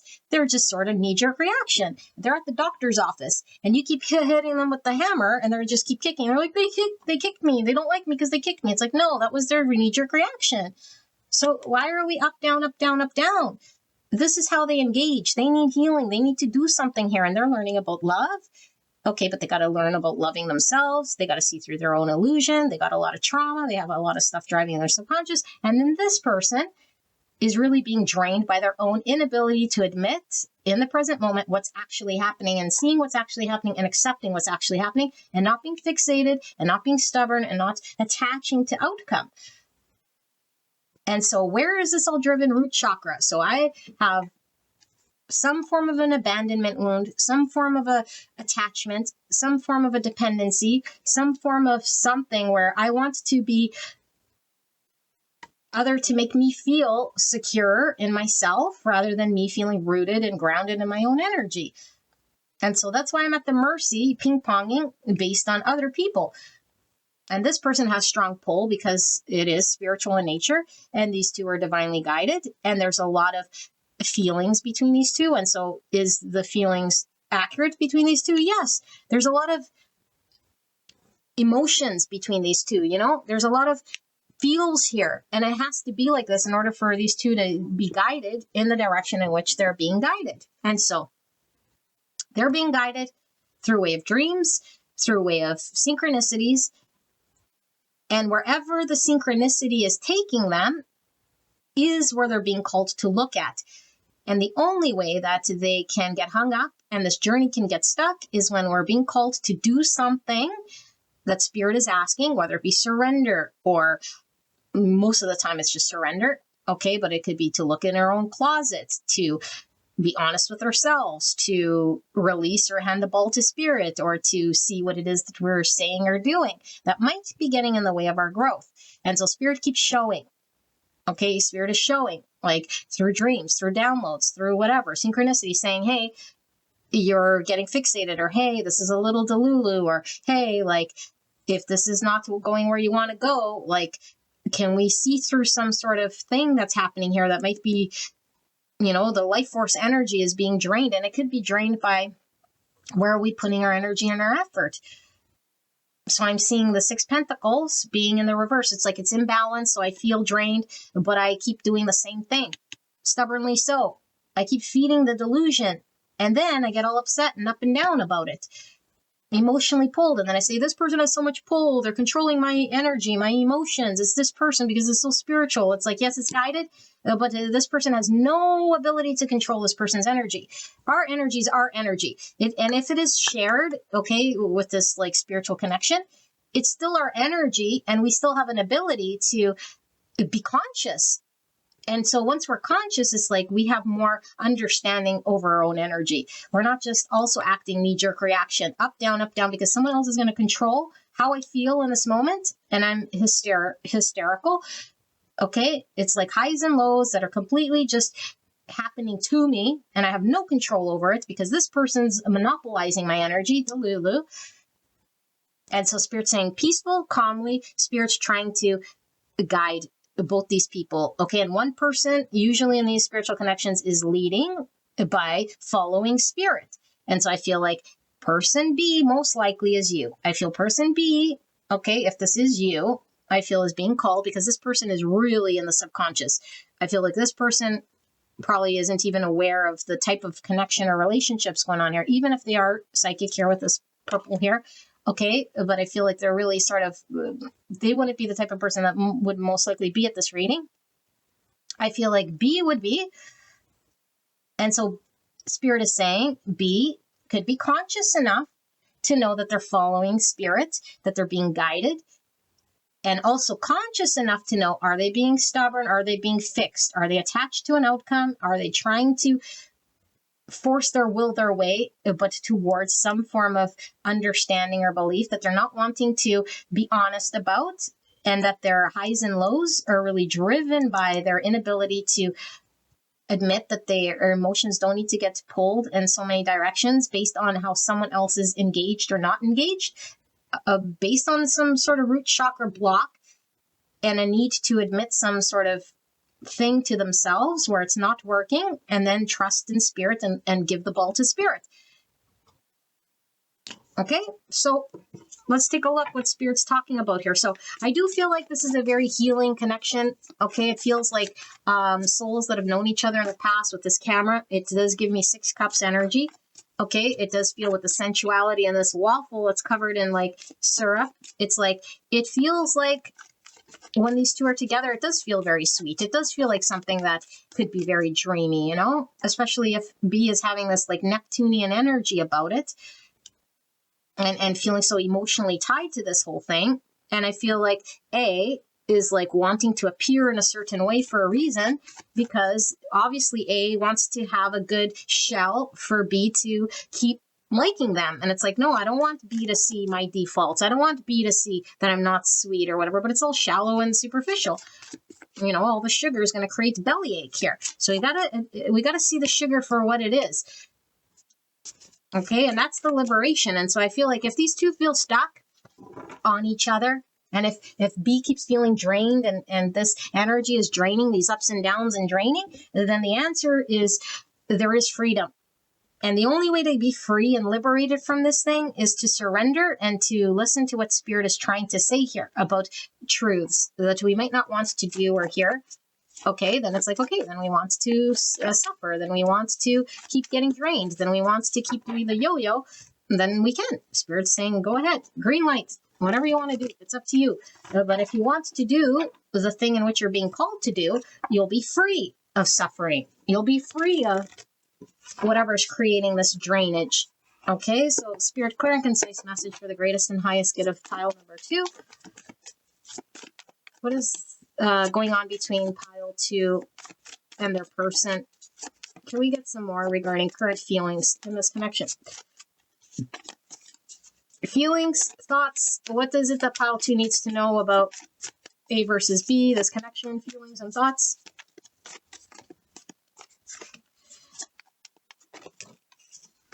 Wow, that went flying. Give me a second. I'm dropping everything. All right, those fell. Just going to make sure I got everything.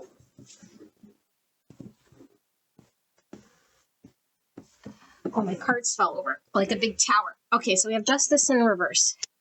So it could be signifying some form of karma, some form of imbalance, which could be why this person feels drained. Okay, and of course the Devil, there's that pull, the obsession, you know. It's like the more in fantasy we are, the more unhealthy obsession, you know, and this could symbolize this egoic version of us that we put on with the Devil, 7 of Wands in reverse. Yeah, it's this shadow person. Okay, so Knight of Wands, 6 Swords, 7 of Wands in reverse, and the Devil. And then we have the Lovers in reverse. So we have Capricorn, Gemini, the Magician, Virgo, Gemini in reverse, and then the King of Swords. And then we have 4 of Pentacles in the reverse, clarified by the 5 of Pentacles in reverse. I'm just going to finish my spread here. Spirits, for this connection, what is it that pile number 2 needs to know? Clear and concise message for the greatest and highest good. Please protect me and the viewer as I channel this message for the greatest and highest good of pile number 2. We have the 8 of Cups, clarified by the Creator in reverse. And it says no. That's special on this card. There's a yes card and a no card, okay? Creator.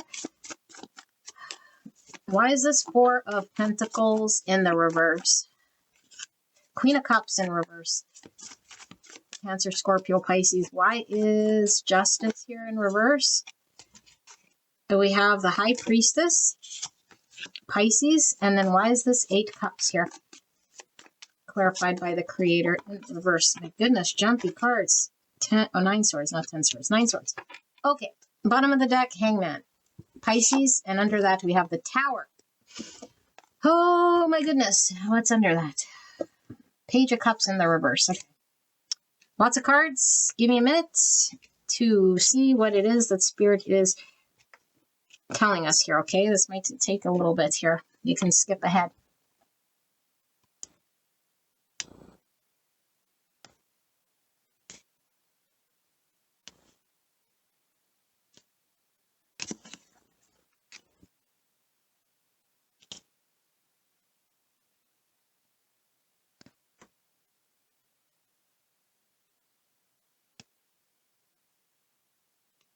Okay, this is this person.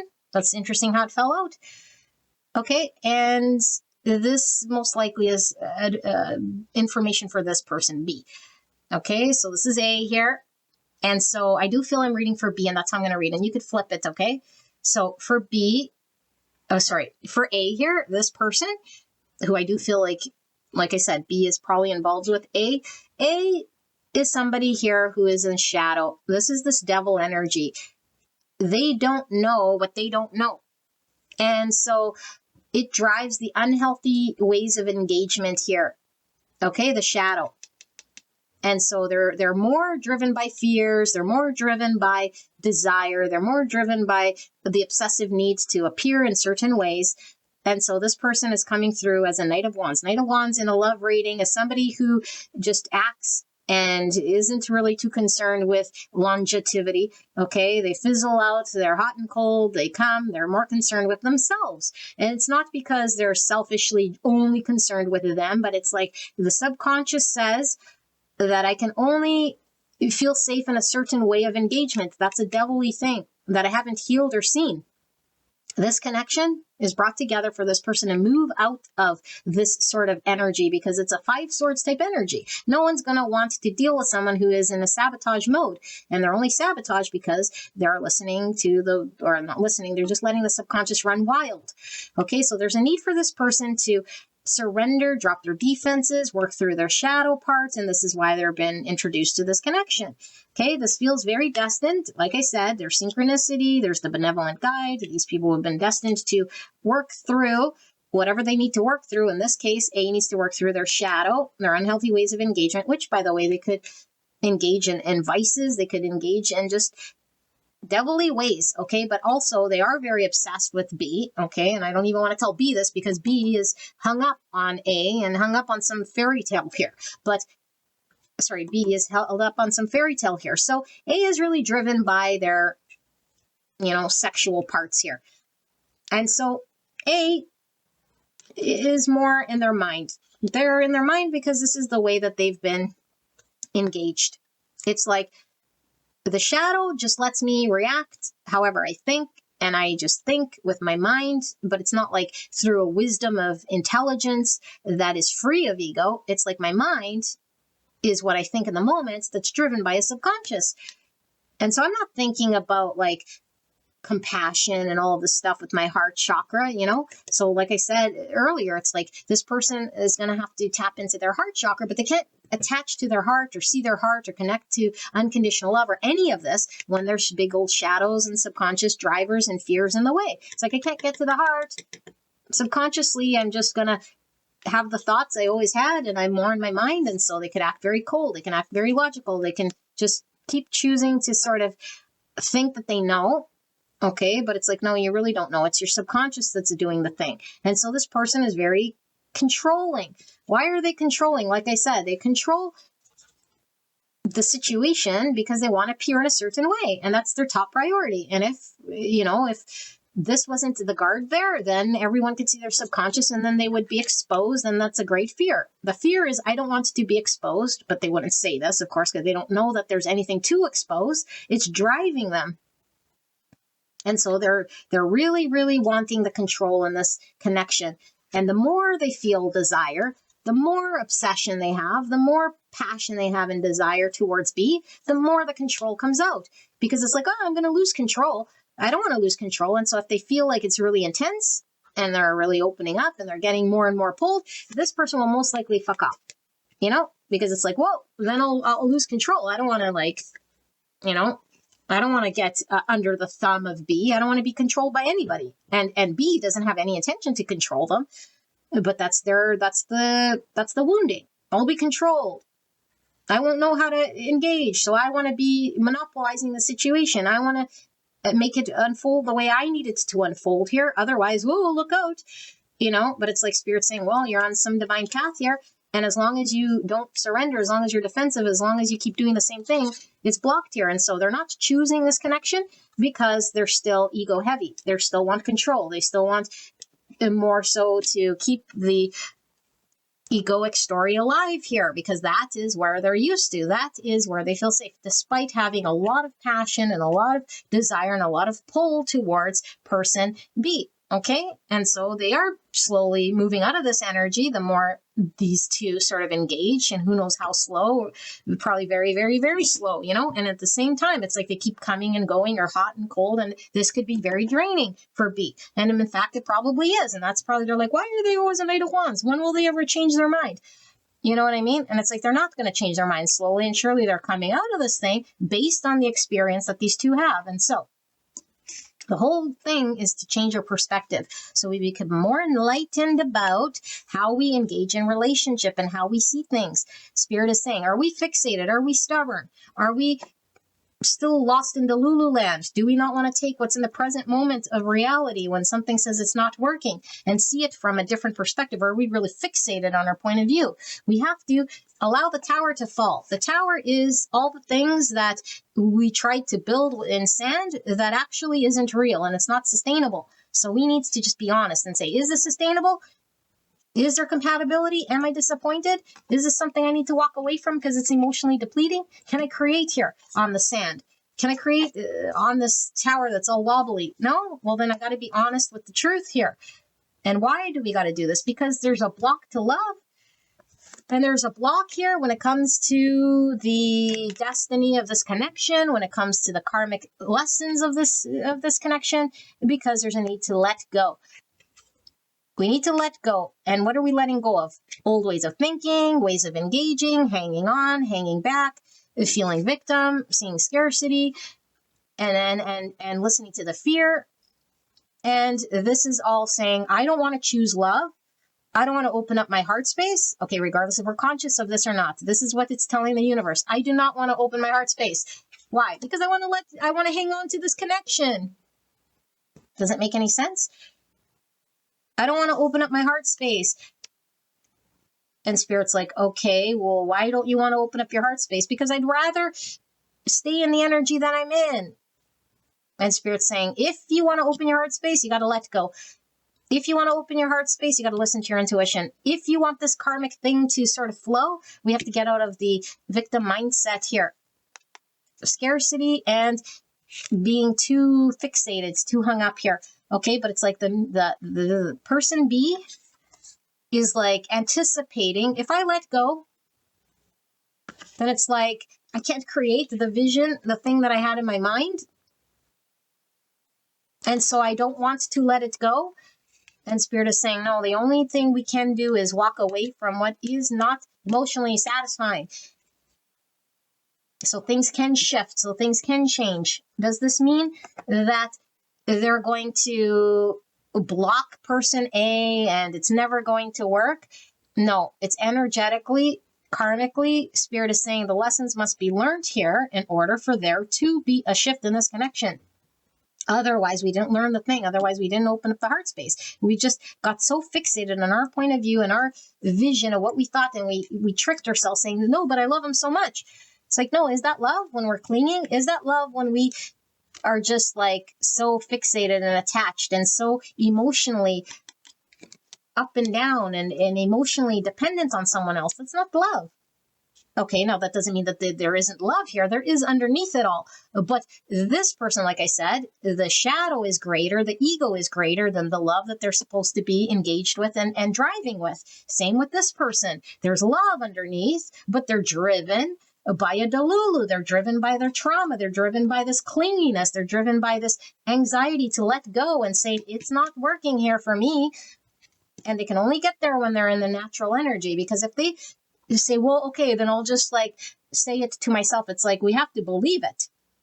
We have to believe that we're worthy of being emotionally happy and not being depleted and not staying in situations that we can't build on. If you can't build with somebody like this, which you can't in this energy, then we have to accept it. And we have to see the greater perspective, which is completely different, and say, you know what, Spirit, I wanted it to be a thing.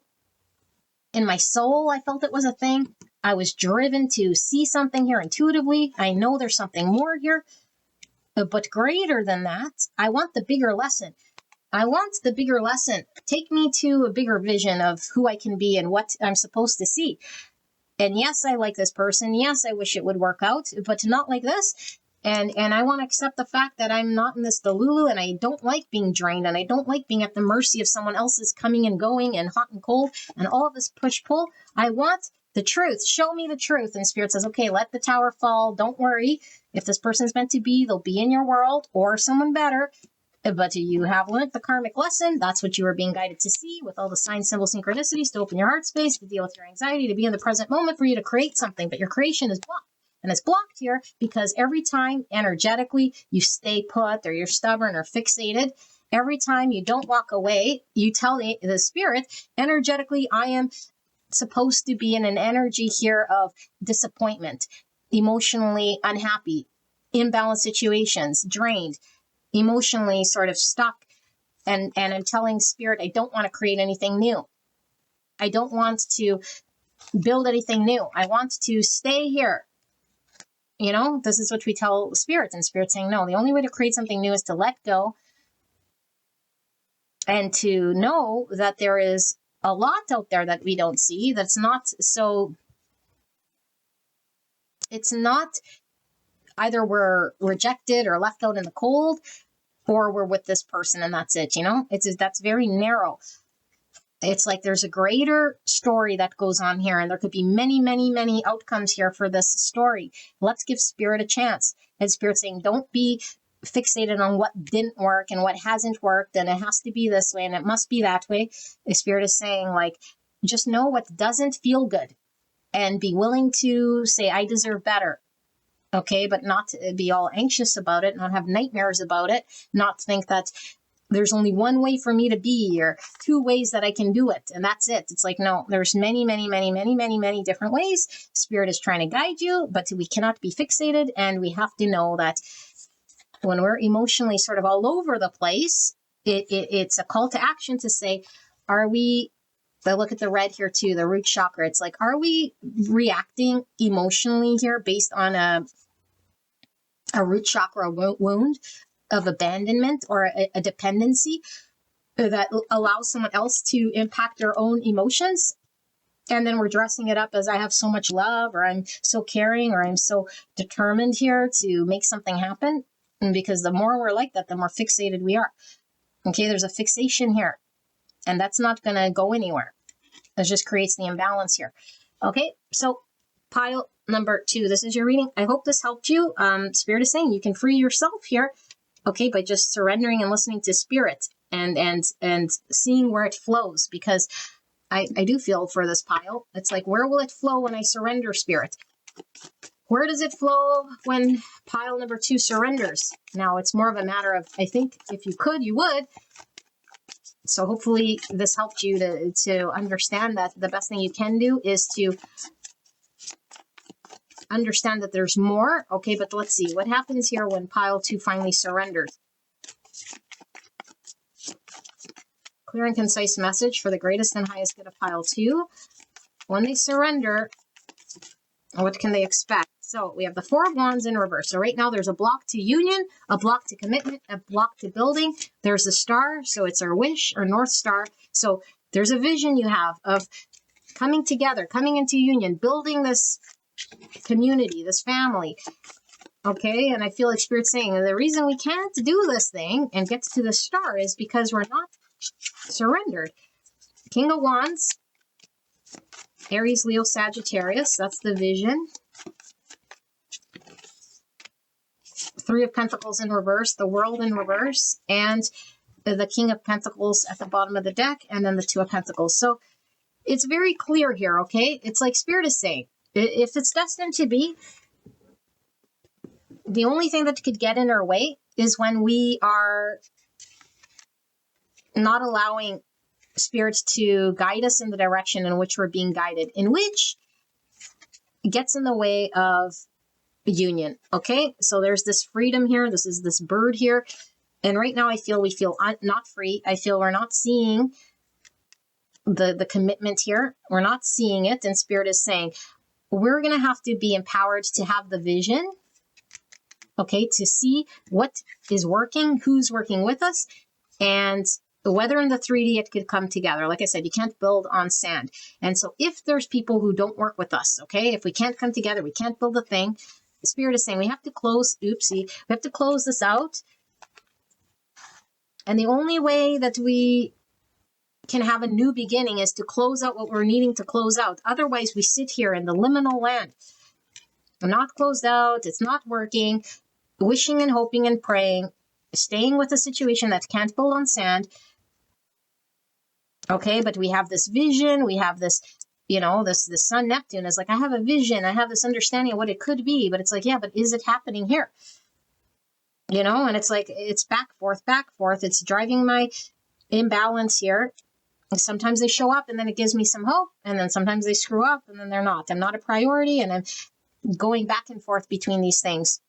And this person A, is back and forth between presenting themselves as someone who could be reliable and buildable to back to someone who can't. And it's like, instead of being at the mercy of this yo-yo and not being prioritized, person B is being called to hold their vision of what they want, because I think what they want is to build something here in the 3D with someone that will actually work with them. If that's what they want, hold that vision.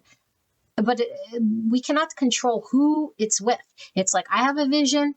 I know what's going to happen. I'm destined to have it. But if it's not happening in the 3D, I must close this out successfully in order for there to be a new beginning for me to build and come together with who I'm supposed to come with and build who I'm supposed to build with. Only Spirit knows. Only Spirit will do this. But that's what happens when I surrender only, okay? So a lot of you guys are here for a twin flame reading. This does feel like a lot of twin flame readings that I have been doing lately. So this is your reading, pile number 2. I hope this helped you, and I'll see you at the next one. All right, bye-bye. Hello, pile number 3. You guys picked the sign of Capricorn, Aquarius, Pisces, and Scorpio. So it doesn't have to be in your birth chart. It could just be the energy of this reading, okay? So we have the pop bottle, number 11, the rose, 71, and the carrot on a string, 56. So this is someone bubbly personality with the 11 here. And the rose is all about passion and love. And the carrot on a string is being led by someone other than ourselves, which could be Spirit. It could be each other, okay? But it's like someone guiding here. But usually when we say the carrot, it's like we never get the prize and we're just sort of led, okay? But let's see what we have here. So we're looking at A versus B, and you could be A or B, okay? But you have to be one side in order for this to be your reading. If it's not on either side, then it's not your pile, not your reading, okay? So that's A, and this is the shared energy, and this is B. So let's take a look. We have the mallard, And we have the storyteller. Light attributes, ability to experience and express life through stories and symbols. Shadow attribute, making up tales that harm others. And we have 41, Mars and Uranus. That's number 5. 5 is conflict, loss, change, and rebuild. Also about adventure, change, innovation, freedom, challenge. Okay, Mars is the ruling planet for Aries, Scorpio, and Uranus is the ruling planet for Aquarius. And then we have harmony, number 9. So we have some Virgo and some Cancer energy. Compulsion, ideal, ego level. Harmony, tranquility, kindness, calm, comfort, adaptation, friendliness. Type 9, the peacemaker, instinctive center between forgetting and asserting oneself with the solar plexus. And then we have negative reinforcement pattern with 36, or the number 9. And then we have 30 and 3, seduction. Attractiveness, charisma, glamour, beauty, elegance, gallantry. Type 3, the achiever, emotional center between appearing and authenticity with the solar plexus again. So solar plexus is the ego chakra, okay, but it's also the chakra of our will, okay, and I do feel here with this negative reinforcement pattern, there could be negative self-speak here, okay, or like beliefs of self here that might be getting in the way. But let's see. Person B. We have frog. Frogs are all about healing, cleansing, or releasing. Okay, and then there's the butterfly, which is transformation. And then we have a dilettante. So it says light attributes, delights in the arts without having to be a professional. Alert you to the danger of becoming superficial in your pursuits. Shadow attributes, pretension to much deeper knowledge than you actually possess. Okay. And then we have Venus, Uranus, 34, or the number 7. So Venus, the ruling planet for Taurus, Libra, and Uranus, the ruling planet for Aquarius. Both these people have Uranus. So I feel like they've been awakened by each other here. Okay. And then we have feeling invaluable, 12 and 3, get rejected, anonymity, defeat, failure, poverty, and unfortunate. Type 3, the achiever, emotional center between appearance and authenticity with basic fear, ego level, solar plexus energy. And then we have triangulation with 28, or the number 10. And then we have motherhood, 83 and 2, happy event, ego level, being pregnant, giving birth, maternity, adopting, giving life, and childbearing. Type 2, the helper, emotional center between giving and receiving, with the root chakra here, divine feminine energy with this motherhood. Okay, and then we have shared energy, the sulfur, 29, or the number 11, and transparency. Okay, with 43, it says the energy of transparency supports our expansion towards a higher vibrational state of being with more insight, honesty, and clarity. Okay, or the number 7. 7 is all about faith, wisdom, reflection, understanding. It's Cancer energy. It's also spirituality and intellect, personal growth, and solitude. So let me channel. We'll take a look. You guys can skip ahead, and this will take me a little bit here. Actually, I want to see this mallard energy. Give me a second.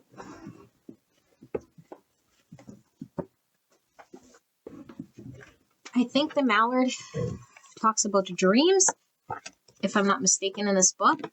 But I immediately saw divine masculine because I saw like the colorful bird, the bird duck, the mallard. Okay, but I want to see. I think it has to do with dreams. Now, where in this book is the mallard is the question.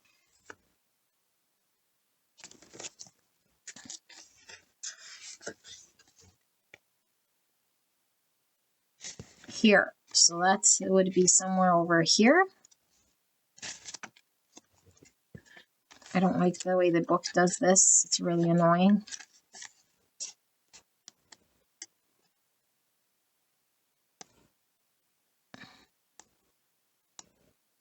Okay. There it is. The subconscious mind, the dream states. Yes. Okay. So it says the mallard is probably what comes to mind when you imagine a duck. It is a duck. What the heck? I find that very funny. It's probably, okay, I see a mallard. No, I see a tree. Okay, anyway, a mallard is probably what comes to mind when you imagine a duck, as they are found virtually everywhere across the globe. This instant association is an example of how our subconscious mind speaks to us every day, almost like a reflex. Just as the mallard duck glides effortlessly across the surface of the water, this asks us to examine the natural, deeply ingrained patterns of our subconscious mind. Perhaps the easiest way to examine the subconscious mind, funny that I just did a reading on the subconscious mind, is through our dreams. As opaque and sometimes ridiculous as they may be, dreams continue to be studied deeply by psychologists and spiritual experts. When we dream, our subconscious is allowed to run free, and it feeds us images, symbols, and themes of whatever is buried underneath the surface. Symbols. Okay, the energy of the mallard asks us to examine our dreams. Perhaps you could benefit from keeping a dream journal in the beginning and beginning to explore the meaning behind yours. There is an incredible wealth of information to be harvested through dreams. Our dreams are also one of the main highways through which spirit tries to reach us. So what else could a mallard be? Like, why are they saying you probably see a mallard? Like, could it be something else? Like, I don't know. I'm going to Google it and see if it could be something else, but like, could it be something else? Do we use mallard for something else? I am going to read frog just because I saw it when we flipped through just to see. Okay, so it says the frog is a purification, cleansing, grief. Okay, so just as the amphibious frog spends its time in the water, same with the duck. Okay, water, subconscious, emotions. The arrival of this card is a call to get in touch with this sacred element. Take a shower or a bath, go to the ocean, visit a lake or a river, and allow the clear water to purify your soul. It may also be that you need a good cry, as the frog card also represents the journey of grief. As much as people claim they don't enjoy crying, we often feel better after we do. To cry is to purge, to release all the things we've cried inside for just a little too long. That made no sense. To cry is to purge, to release all the things we've carried inside for just a little too long. If you have been grappling with the complicated journey of grief, it may be time to let it out and embrace the literal and metaphorical cleanse. However, consider also that sadness isn't the only reason people cry. There are tears of anger, frustration, exhaustion, and even joy. Whatever you're feeling, it needs to express itself through water, one way or another. Okie dokie. Thank you, Spirit, for these messages. Let me sit here with the energy and then channel when I'm ready.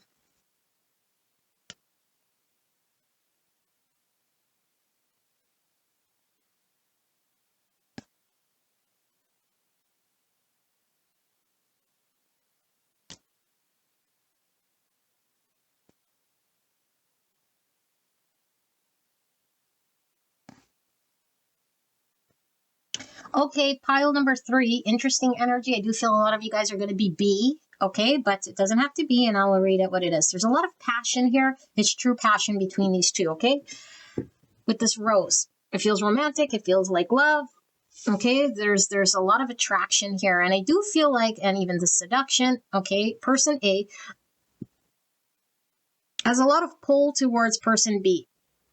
I feel like A still has subconscious drivers happening here with beliefs that get in the way of A being confident in themselves to take action. This connection at this point, when I'm reading this, okay, or actually when you're watching this, I should say, not when I'm reading it, okay, person A is really being called to the plate in order for them to have confidence in themselves to go after what they want. They want B, okay?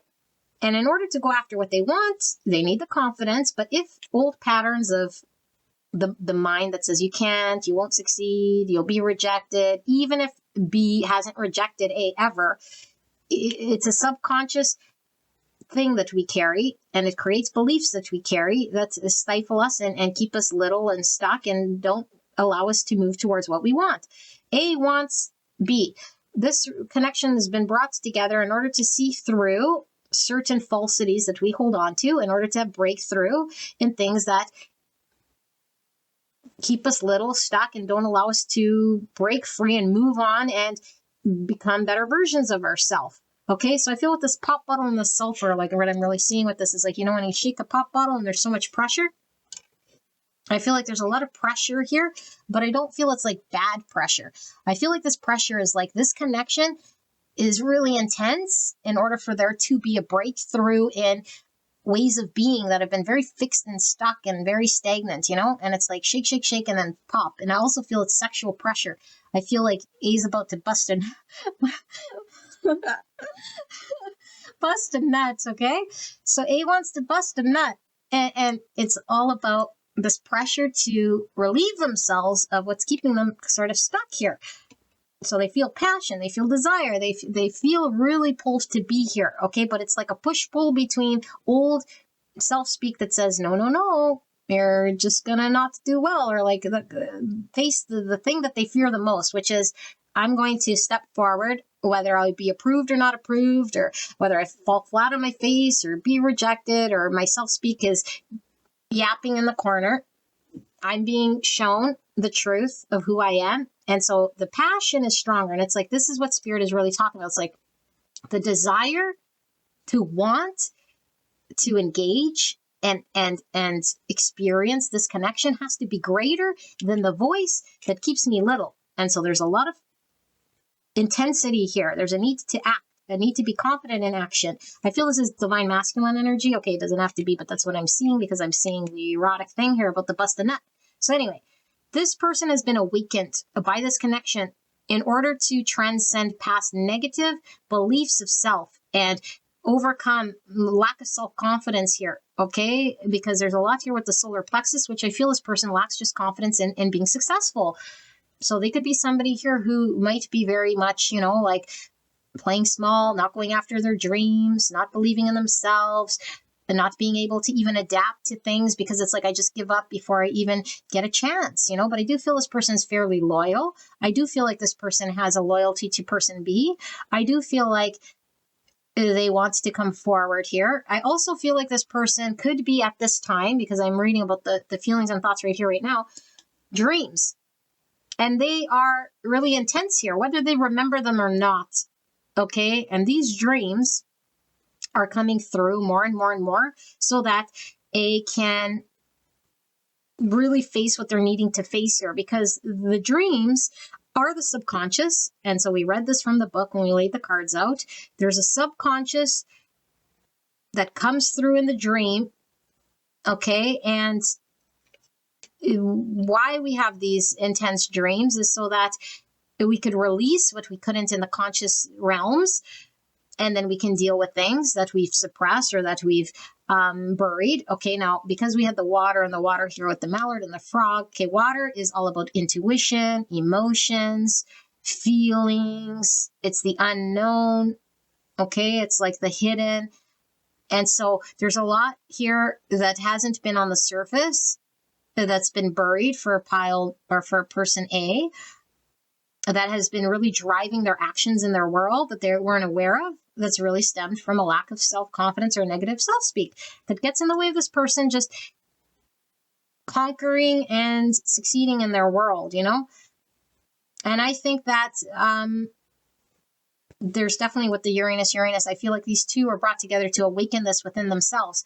Person A could be really into music or communicate through music or have a challenge in communicating words, but they can express themselves through art, through music, maybe through symbolism, okay, writing and that sort of thing. There might be a need to overcome this challenge that they have. And this could come from the lack of self-confidence to say what they mean, to be direct with what they mean, to be open with how they feel, to accept how they feel. They might just suppress, well, I won't even bother sort of feeling what I feel because then it'd be hard for me to succeed and go after it. So I do feel like A feels very comfortable in this connection with B. I think B adds some form of comfort, some form of like energy that allows A to shift and change and acknowledge this thing, however it's coming through. Okay, because I feel it's coming through whether A likes it or not, whether they're consciously saying they see it or not. They're being driven okay, with this carrot on a string. This connection is pulling them out of this state that was keeping them little. So they are guided by B. Okay. And I feel it is spiritual in nature with this Uranus. Like I said, there's this awakening of sorts, this catalyzation of these two coming together and having this, this like burst, the spark, this like awakening, if you will. Okay. And so there's a lot of this passion. Like I said, A is being guided out of this stuck energy in order to shift, in order to see through these misconceptions of who they thought that they were. Okay. So, and the storytelling too is like, I always believed that I was the story I told myself. And so if I believe I'm incapable, if I believe I'm lacking, if I believe I don't have what it takes, if I believe I can't, if I believe these things, it becomes my reality. And so I'm being called and I've been awakened by B to see that that's not the truth. And the only reason I'm able to sort of work through this whole thing here is because I feel safe with this harmony to work out these kinks or whatever it is that I'm working through. And the driver here is my passion and my attractiveness and my pull to be. And so, yeah. And I do feel like there is an intuitive knowing very deep here, okay, that there's something more here that needs to be done with B. And so that pulls and calls A to overcome this. Otherwise, it'd just be easy for them to stick to old patterns and beliefs and say, I can't because I fear rejection or I fear.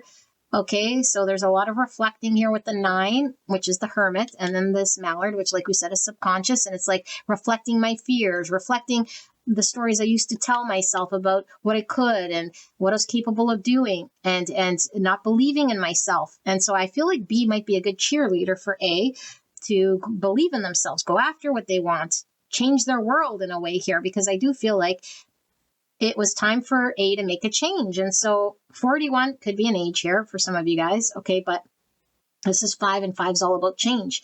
And it's like change is needed in order for A to grow out of whatever was keeping them in this energy. And so they've been awakened here, And so let's go over here and take a look at B.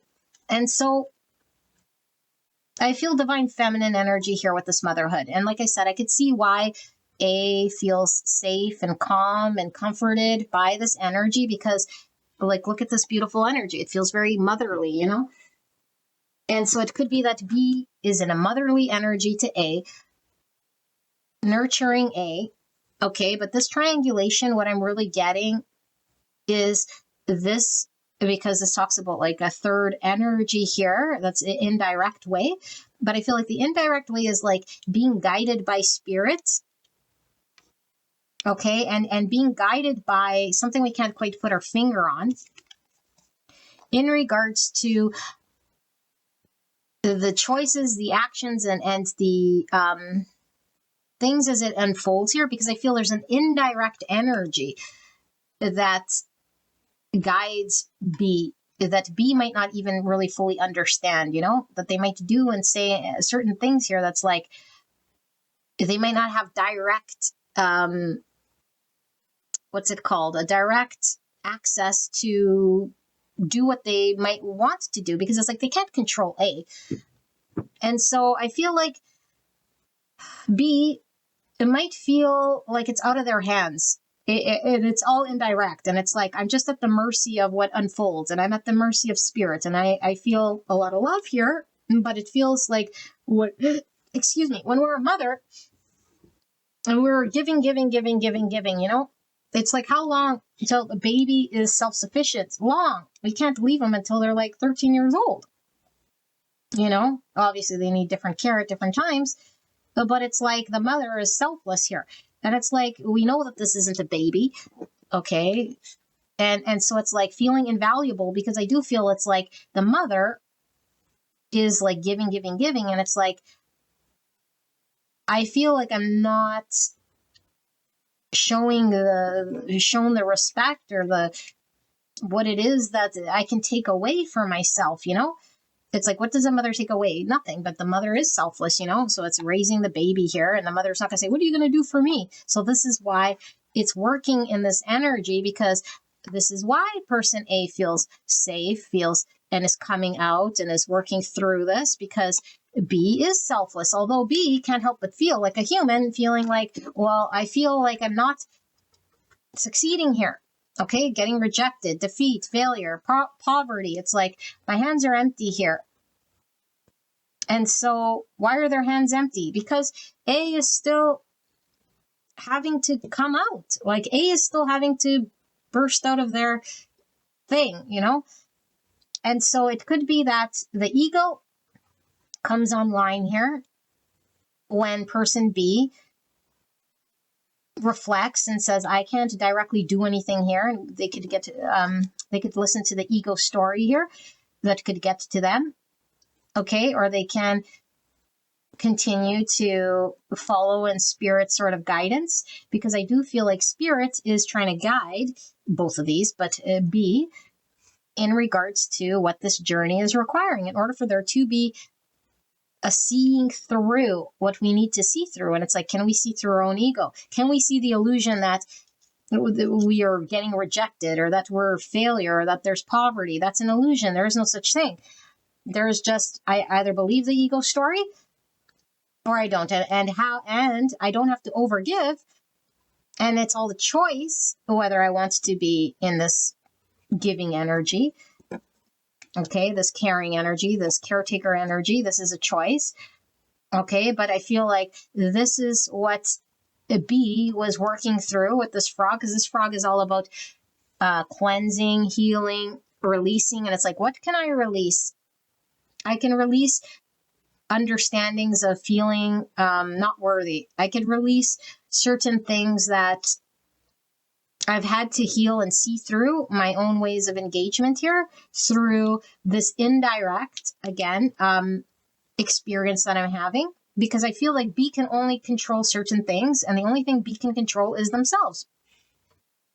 B cannot control anything in this journey other than their own healing, other than their own seeing through their own ego, their own beliefs. Okay, and so they're shedding, purging a lot of beliefs about, it's like, I'm only appreciated when I'm of service, or when I can be completely selfless. It's like, no. And so it's like, how does this person B, heal this belief in the ego that can only be valued based on what another person, or what is given to them? It's like they could feel their own wholeness, they could feel their own completeness, they could feel completely worthy regardless of what they're giving, or regardless of how selfless they are or not, And so this is why I feel like this whole thing of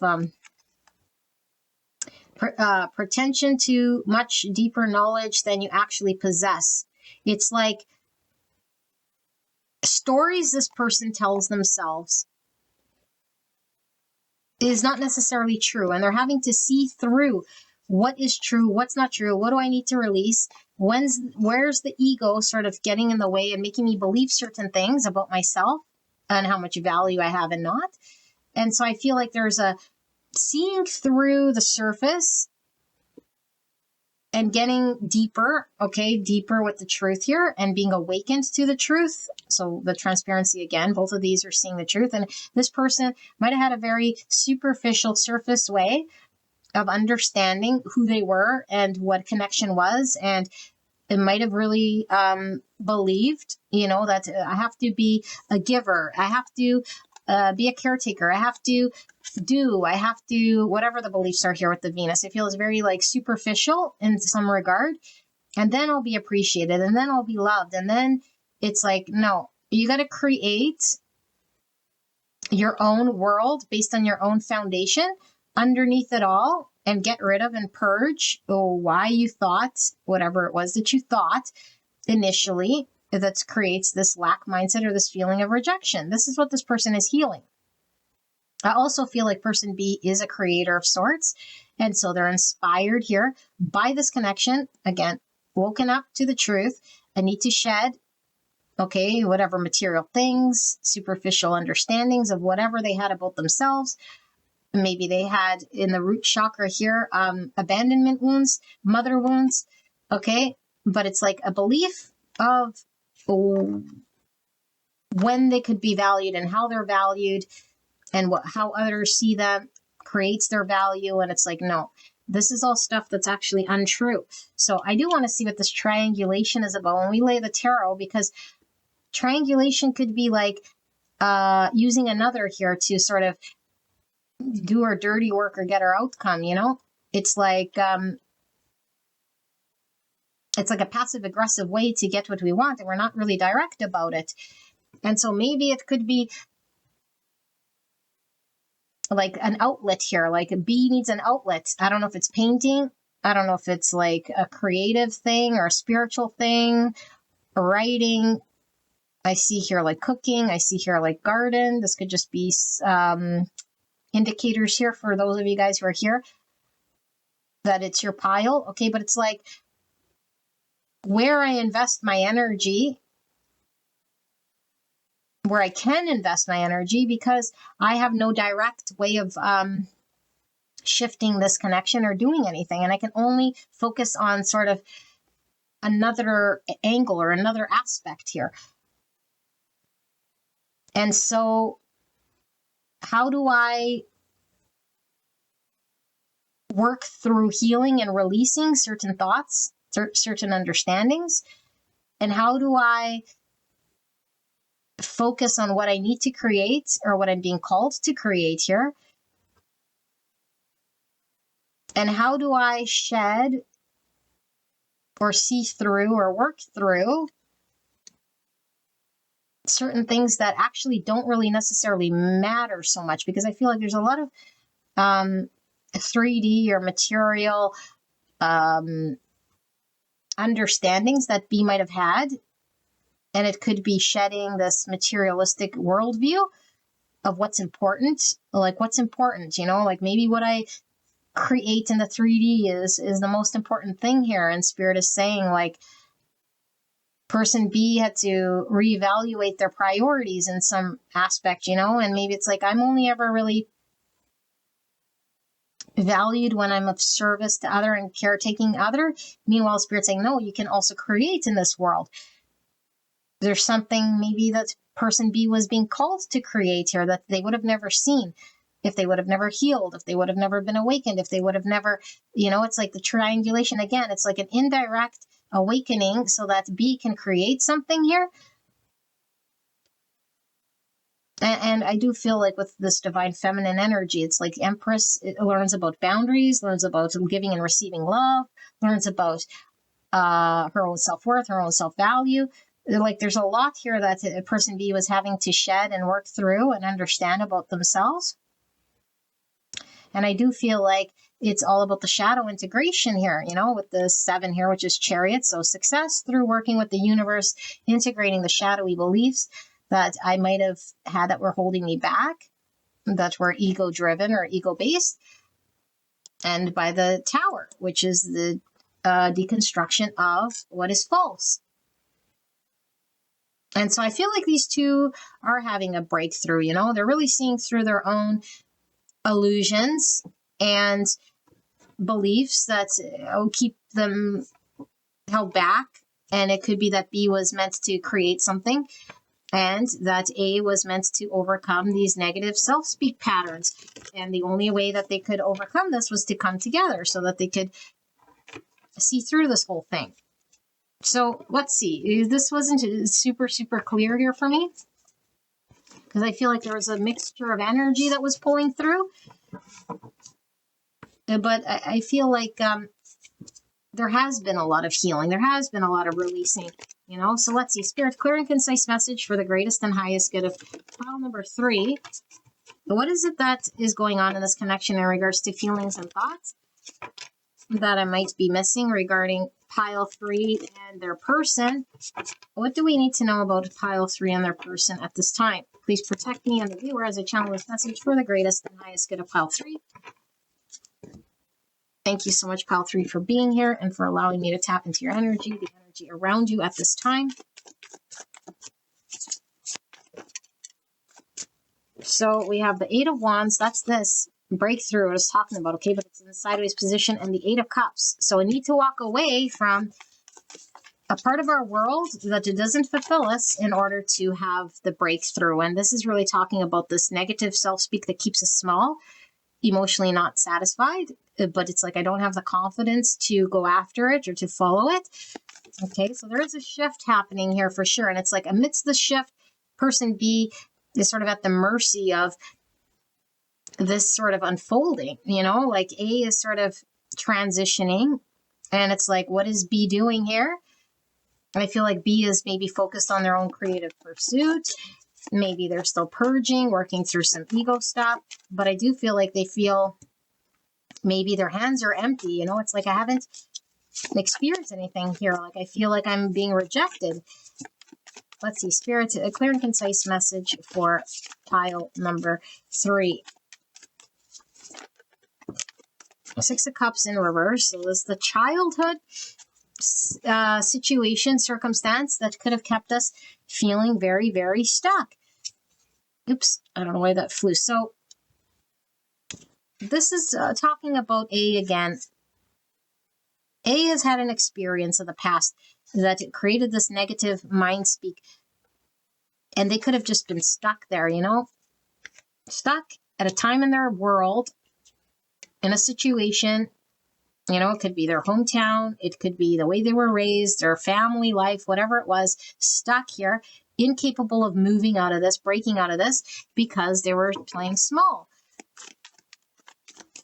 So let's see, Spirit, clear and concise message. Look, it says harmony here and childhood, and look, this is harmony. 10 of Wands, burden, 2 of Cups in reverse. So a block to coming together, okay, feeling very burdened here. But again, like remember I said, as someone's about to bust, okay, this 10 Wands is talking about an overload of passion. Like there's a lot, it needs to be overloaded with passion here. I feel like there's so much passion, there's so much energy that's about to burst, okay, because these two are meant to come together here. And I feel like A is really working through this hold back energy. They have to decide to walk away from emotionally depleting situations here. And so, I don't know, is B just sort of floundering here, like feeling rejected, feeling like, well, it didn't come together, it can't yet, because A is still working through some stuff here. And I feel like, again, there's a block to the communication, because I feel like A, again, might not know how to articulate themselves. There's a lot of fear, okay, like of being rejected or not being confident. And so this could impact how they communicate. And they might have not have told B the full truth about how they feel here with the 8 of Wands, the World in reverse. So yeah, there's major cycles closing out here. Okay. But I do feel like these two will have success once this transitions out. And we could be looking at a transition period going on right now between these two that's really coming to an end here, you know, until the next sort of phase.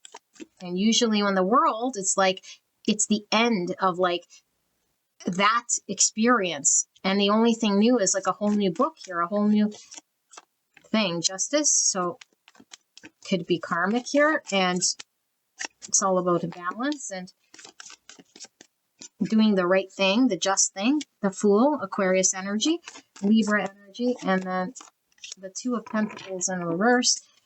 And we have the Emperor, and we have the Queen of Cups. There's that Mother energy, again, mothering this Emperor energy here, okay? 9 of Cups, and then the 4 of Cups in reverse. There's that negative self-speak. So, let's see.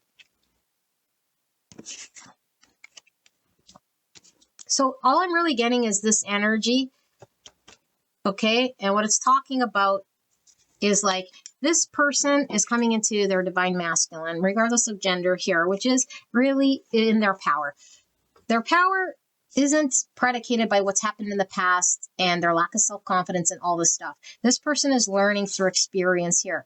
And the only reason why, like I said, they're coming into their full power is because of the love of this person.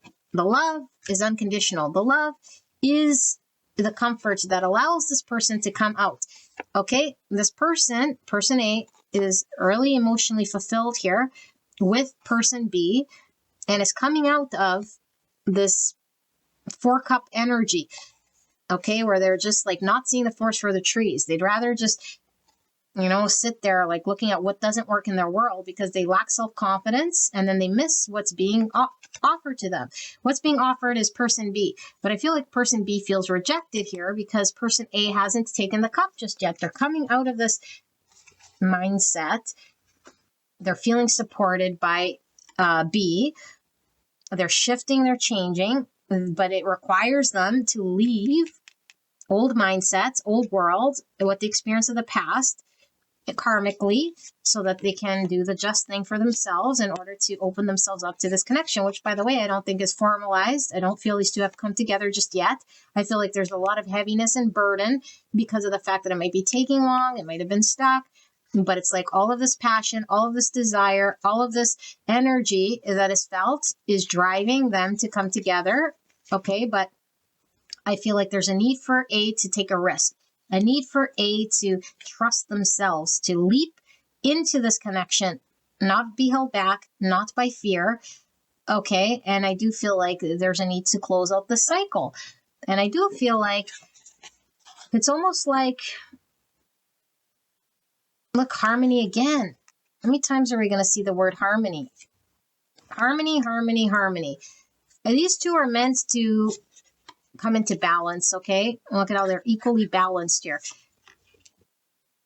Balanced. Harmony. Right now, harmony is sort of suspended until this closes out. I feel like this reading was predominantly the show where A is shifting and changing. I'm going to see more here because I feel like B is sort of, I don't know, they could just be feeling like it didn't happen. I'm still not, like welcomed, or it still hasn't come together. I don't know whether it's going to come together, how close it is to closing out, whether balancing is happening, maybe feeling very burdened by being on the outs, or feeling very burdened by like being this caregiver and like really being selfless here. It could be quite exhausting, and maybe was feeling like I'm just keep feeling rejected because this emperor isn't taking action, isn't claiming this connection. But then knowing that there is like the truth here that's going to harmonize this connection and bring balance and be just. Like karmically, there's a need for these two to sort of come together. Look, harmony again. Harmony, harmony, harmony, harmony. 1, 2, 3, 4, 5. Sorry, 1, 2, 3, 4. Oh my goodness. I haven't seen harmony in so much. Okay, let's see. I'm going to ask about a B, which I do feel a lot of you guys are B, but like it seemed to me like I couldn't quite get a good grasp. Like, is B, like definitely they're healing, definitely they're purging, definitely they have some creative project here. I don't know what this triangulation is mostly about, and I do feel like there's a selfless energy here, but there's also feeling empty-handed and disappointed. Okay, so let's see here. Spirit, first of all, what's with this triangulation? Clear and concise message for the greatest and highest good of pile number 3. What's with this triangulation? So 28 is the number 10. And so 10 is all about endings and release so that there could be new beginnings. So let's see. What is this triangulation about for pile number 3, person B? The world in reverse, waiting for this to close out, and they have no say in this matter. It's like the universe is going to have to take as long as it takes to close out whatever cycle. The King of Pentacles. So the King of Pentacles, it says they're visionary, okay, reliable. So the King of Pentacles is someone who can commit and build in the practical realm. And so it's like, again, this was coming through as a divine masculine. It's like, is my person ready? Are they able to create a future here with me? Can I rely on them? Is this going to close out? But what's the triangulation about then? Maybe feeling, at the mercy of the universe, at the mercy of this person. Okay, so that's 3. It's like me, this person, and the universe. And I'm sort of, I don't know, the one being used here. That's what it feels like, It's like I have no agency. I'm this caregiver. I'm like at the mercy of the universe. I feel empty-handed. That's kind of what I'm getting. Yeah, Queen of Wands. I don't feel valued. I don't feel appreciated. I don't feel seen. I don't feel like I'm getting the reward here of what it is that I'm giving to this connection. And I'm sort of waiting here at the mercy. Now, I don't feel it's from like a transactional place of giving. I feel like there's a true mother energy, but even a mother can get drained. Even a mother can be totally devoted to a child here and need some sort of reprieve, And it's like, I don't know that I feel seen. I don't know that I feel appreciated. I feel I'm at the mercy of, again, the universe, this person having to close something out here. And I'm sort of sitting here, but let's see, Spirit, can we see about person, pile 3, person B? What do we need to know about person B? Is there anything I missed? Anything that needs to come forward here? The creator, and it says no. So there's a yes, no card in here. But the creator here is coming through. And look at this. It's like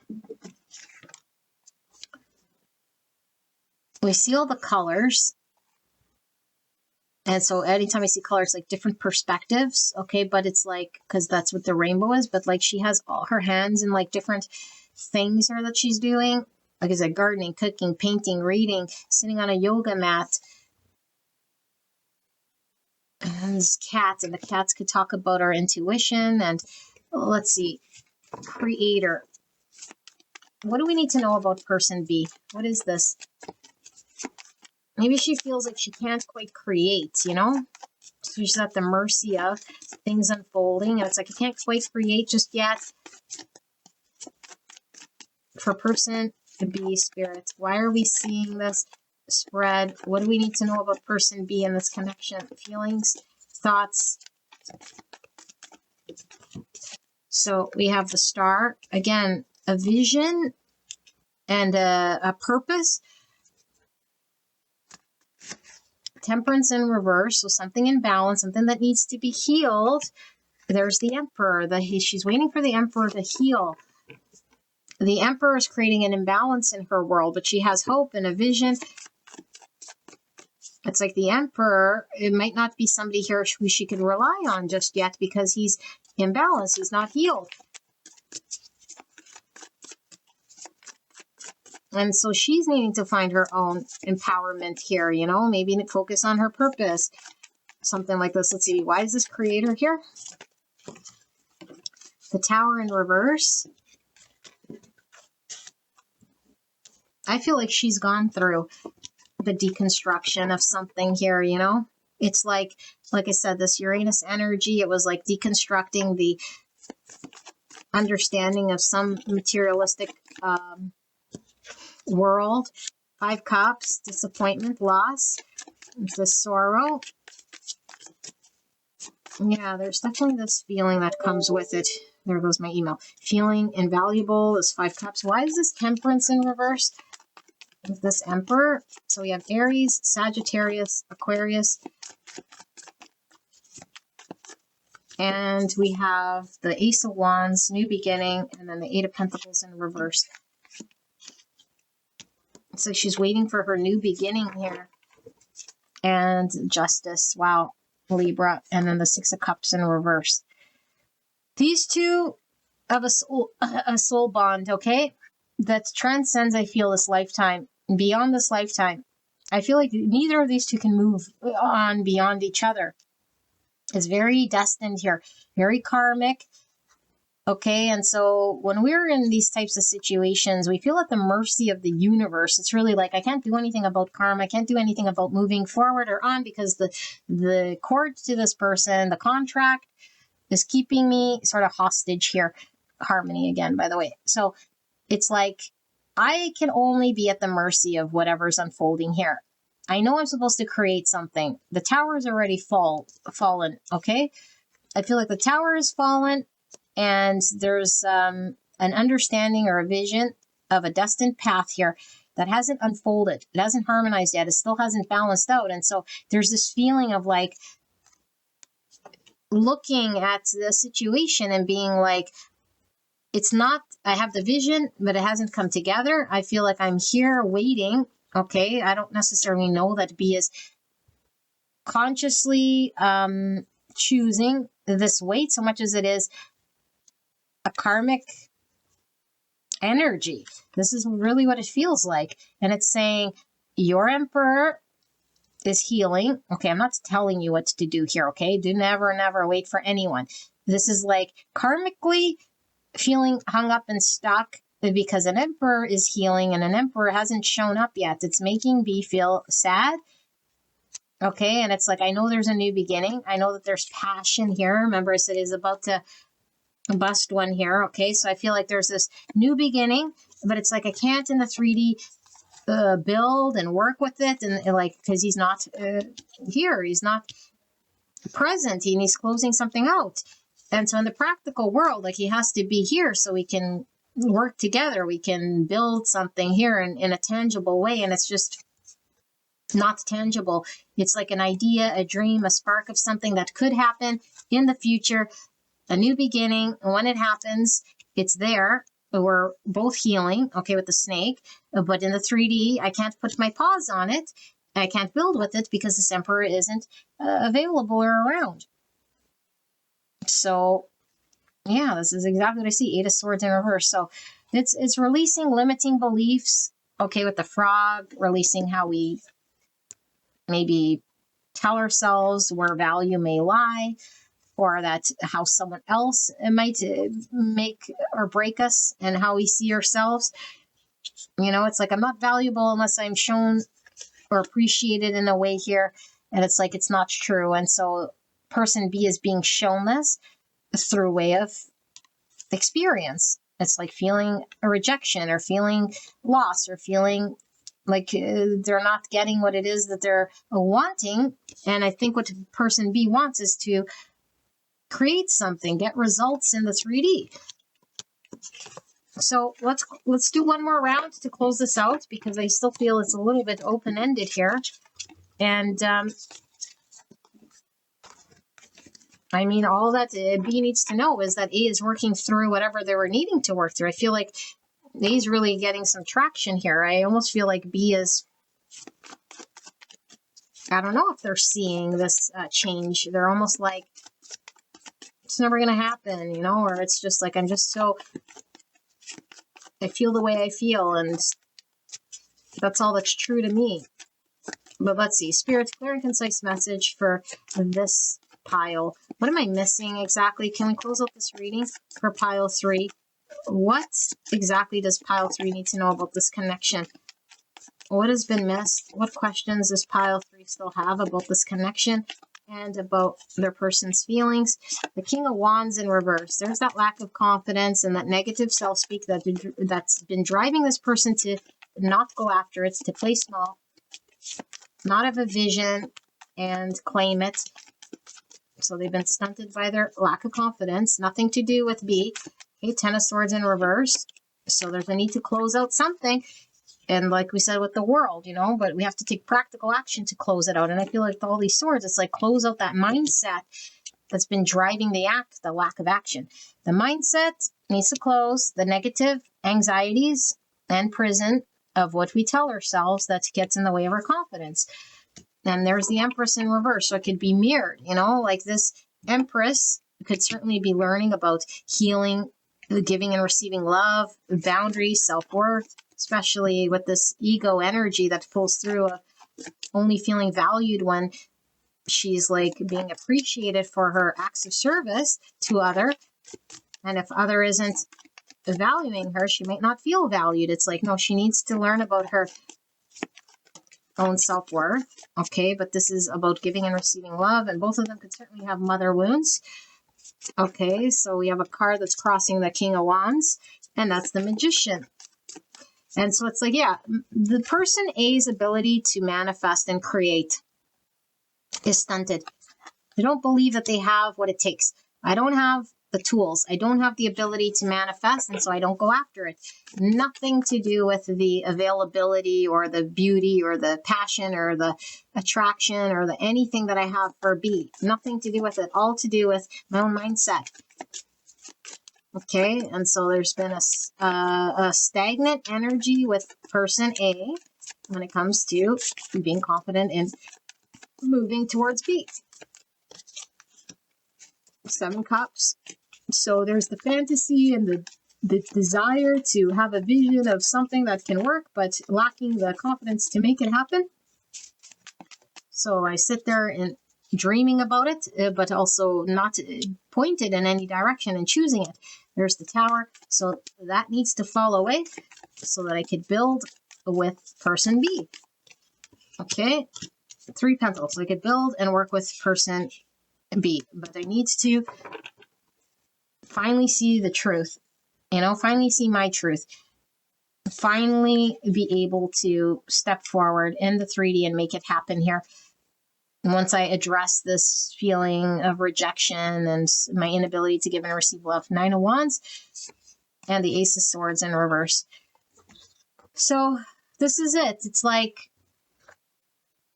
the new beginning is on hold as long as people are defensive, And so Spirit is saying, like, either party could get defensive and it could get in the way of the new beginning. The most important thing is, are we seeing clearly and speaking truthfully about how we feel? Or are we getting guarded because we're not seeing or understanding certain things? And so we put up our wall because it's like, I don't see and I don't understand it. So now I put up my wall. It's like, is this trying to protect ourselves from a wound of not wanting to get rejected? Is this allowing love to flow, give and receive love? Or is this putting up a wall and then it's blocking truth from flowing or communication from flowing? Okay, because if both people want to work together, which I think they do, in order to get there, they need to be completely open and honest with the truth.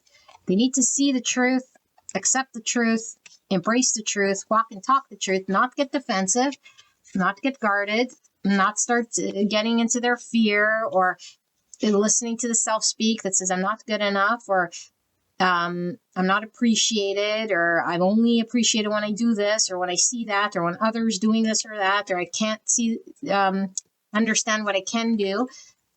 Okay, because I feel there's mirroring here with each other when it comes to allowing oneself to not be defensive and allowing oneself to speak their truth and being very honest about what they want to build and what they want to create. Okay, but I do feel like the ball is in A's court to work through this energy so that there can be a release of a mindset so that these two can create beautiful love here in the 3D world. Okay, and like finally have this awakening of sorts that they're needing in this connection to harmonize this connection. Okay, so it's happening here. Pile number 3 is just taking however long it takes here. Okay, so the only thing that we really can do is be honest and allow there to be communication flowing and not a defensiveness, because the defensiveness is what's going to create the block in the communication and the forward movement. Okay, so this is what I have for you guys. Pile number 3. I'd like to take this time to thank my spirit team, spirit, and your higher self, and your person, and your spirits team for this act of divination today. Thank you so much, spirit, and thank you. Pile number 3. I'll see you at the next one. Bye-bye.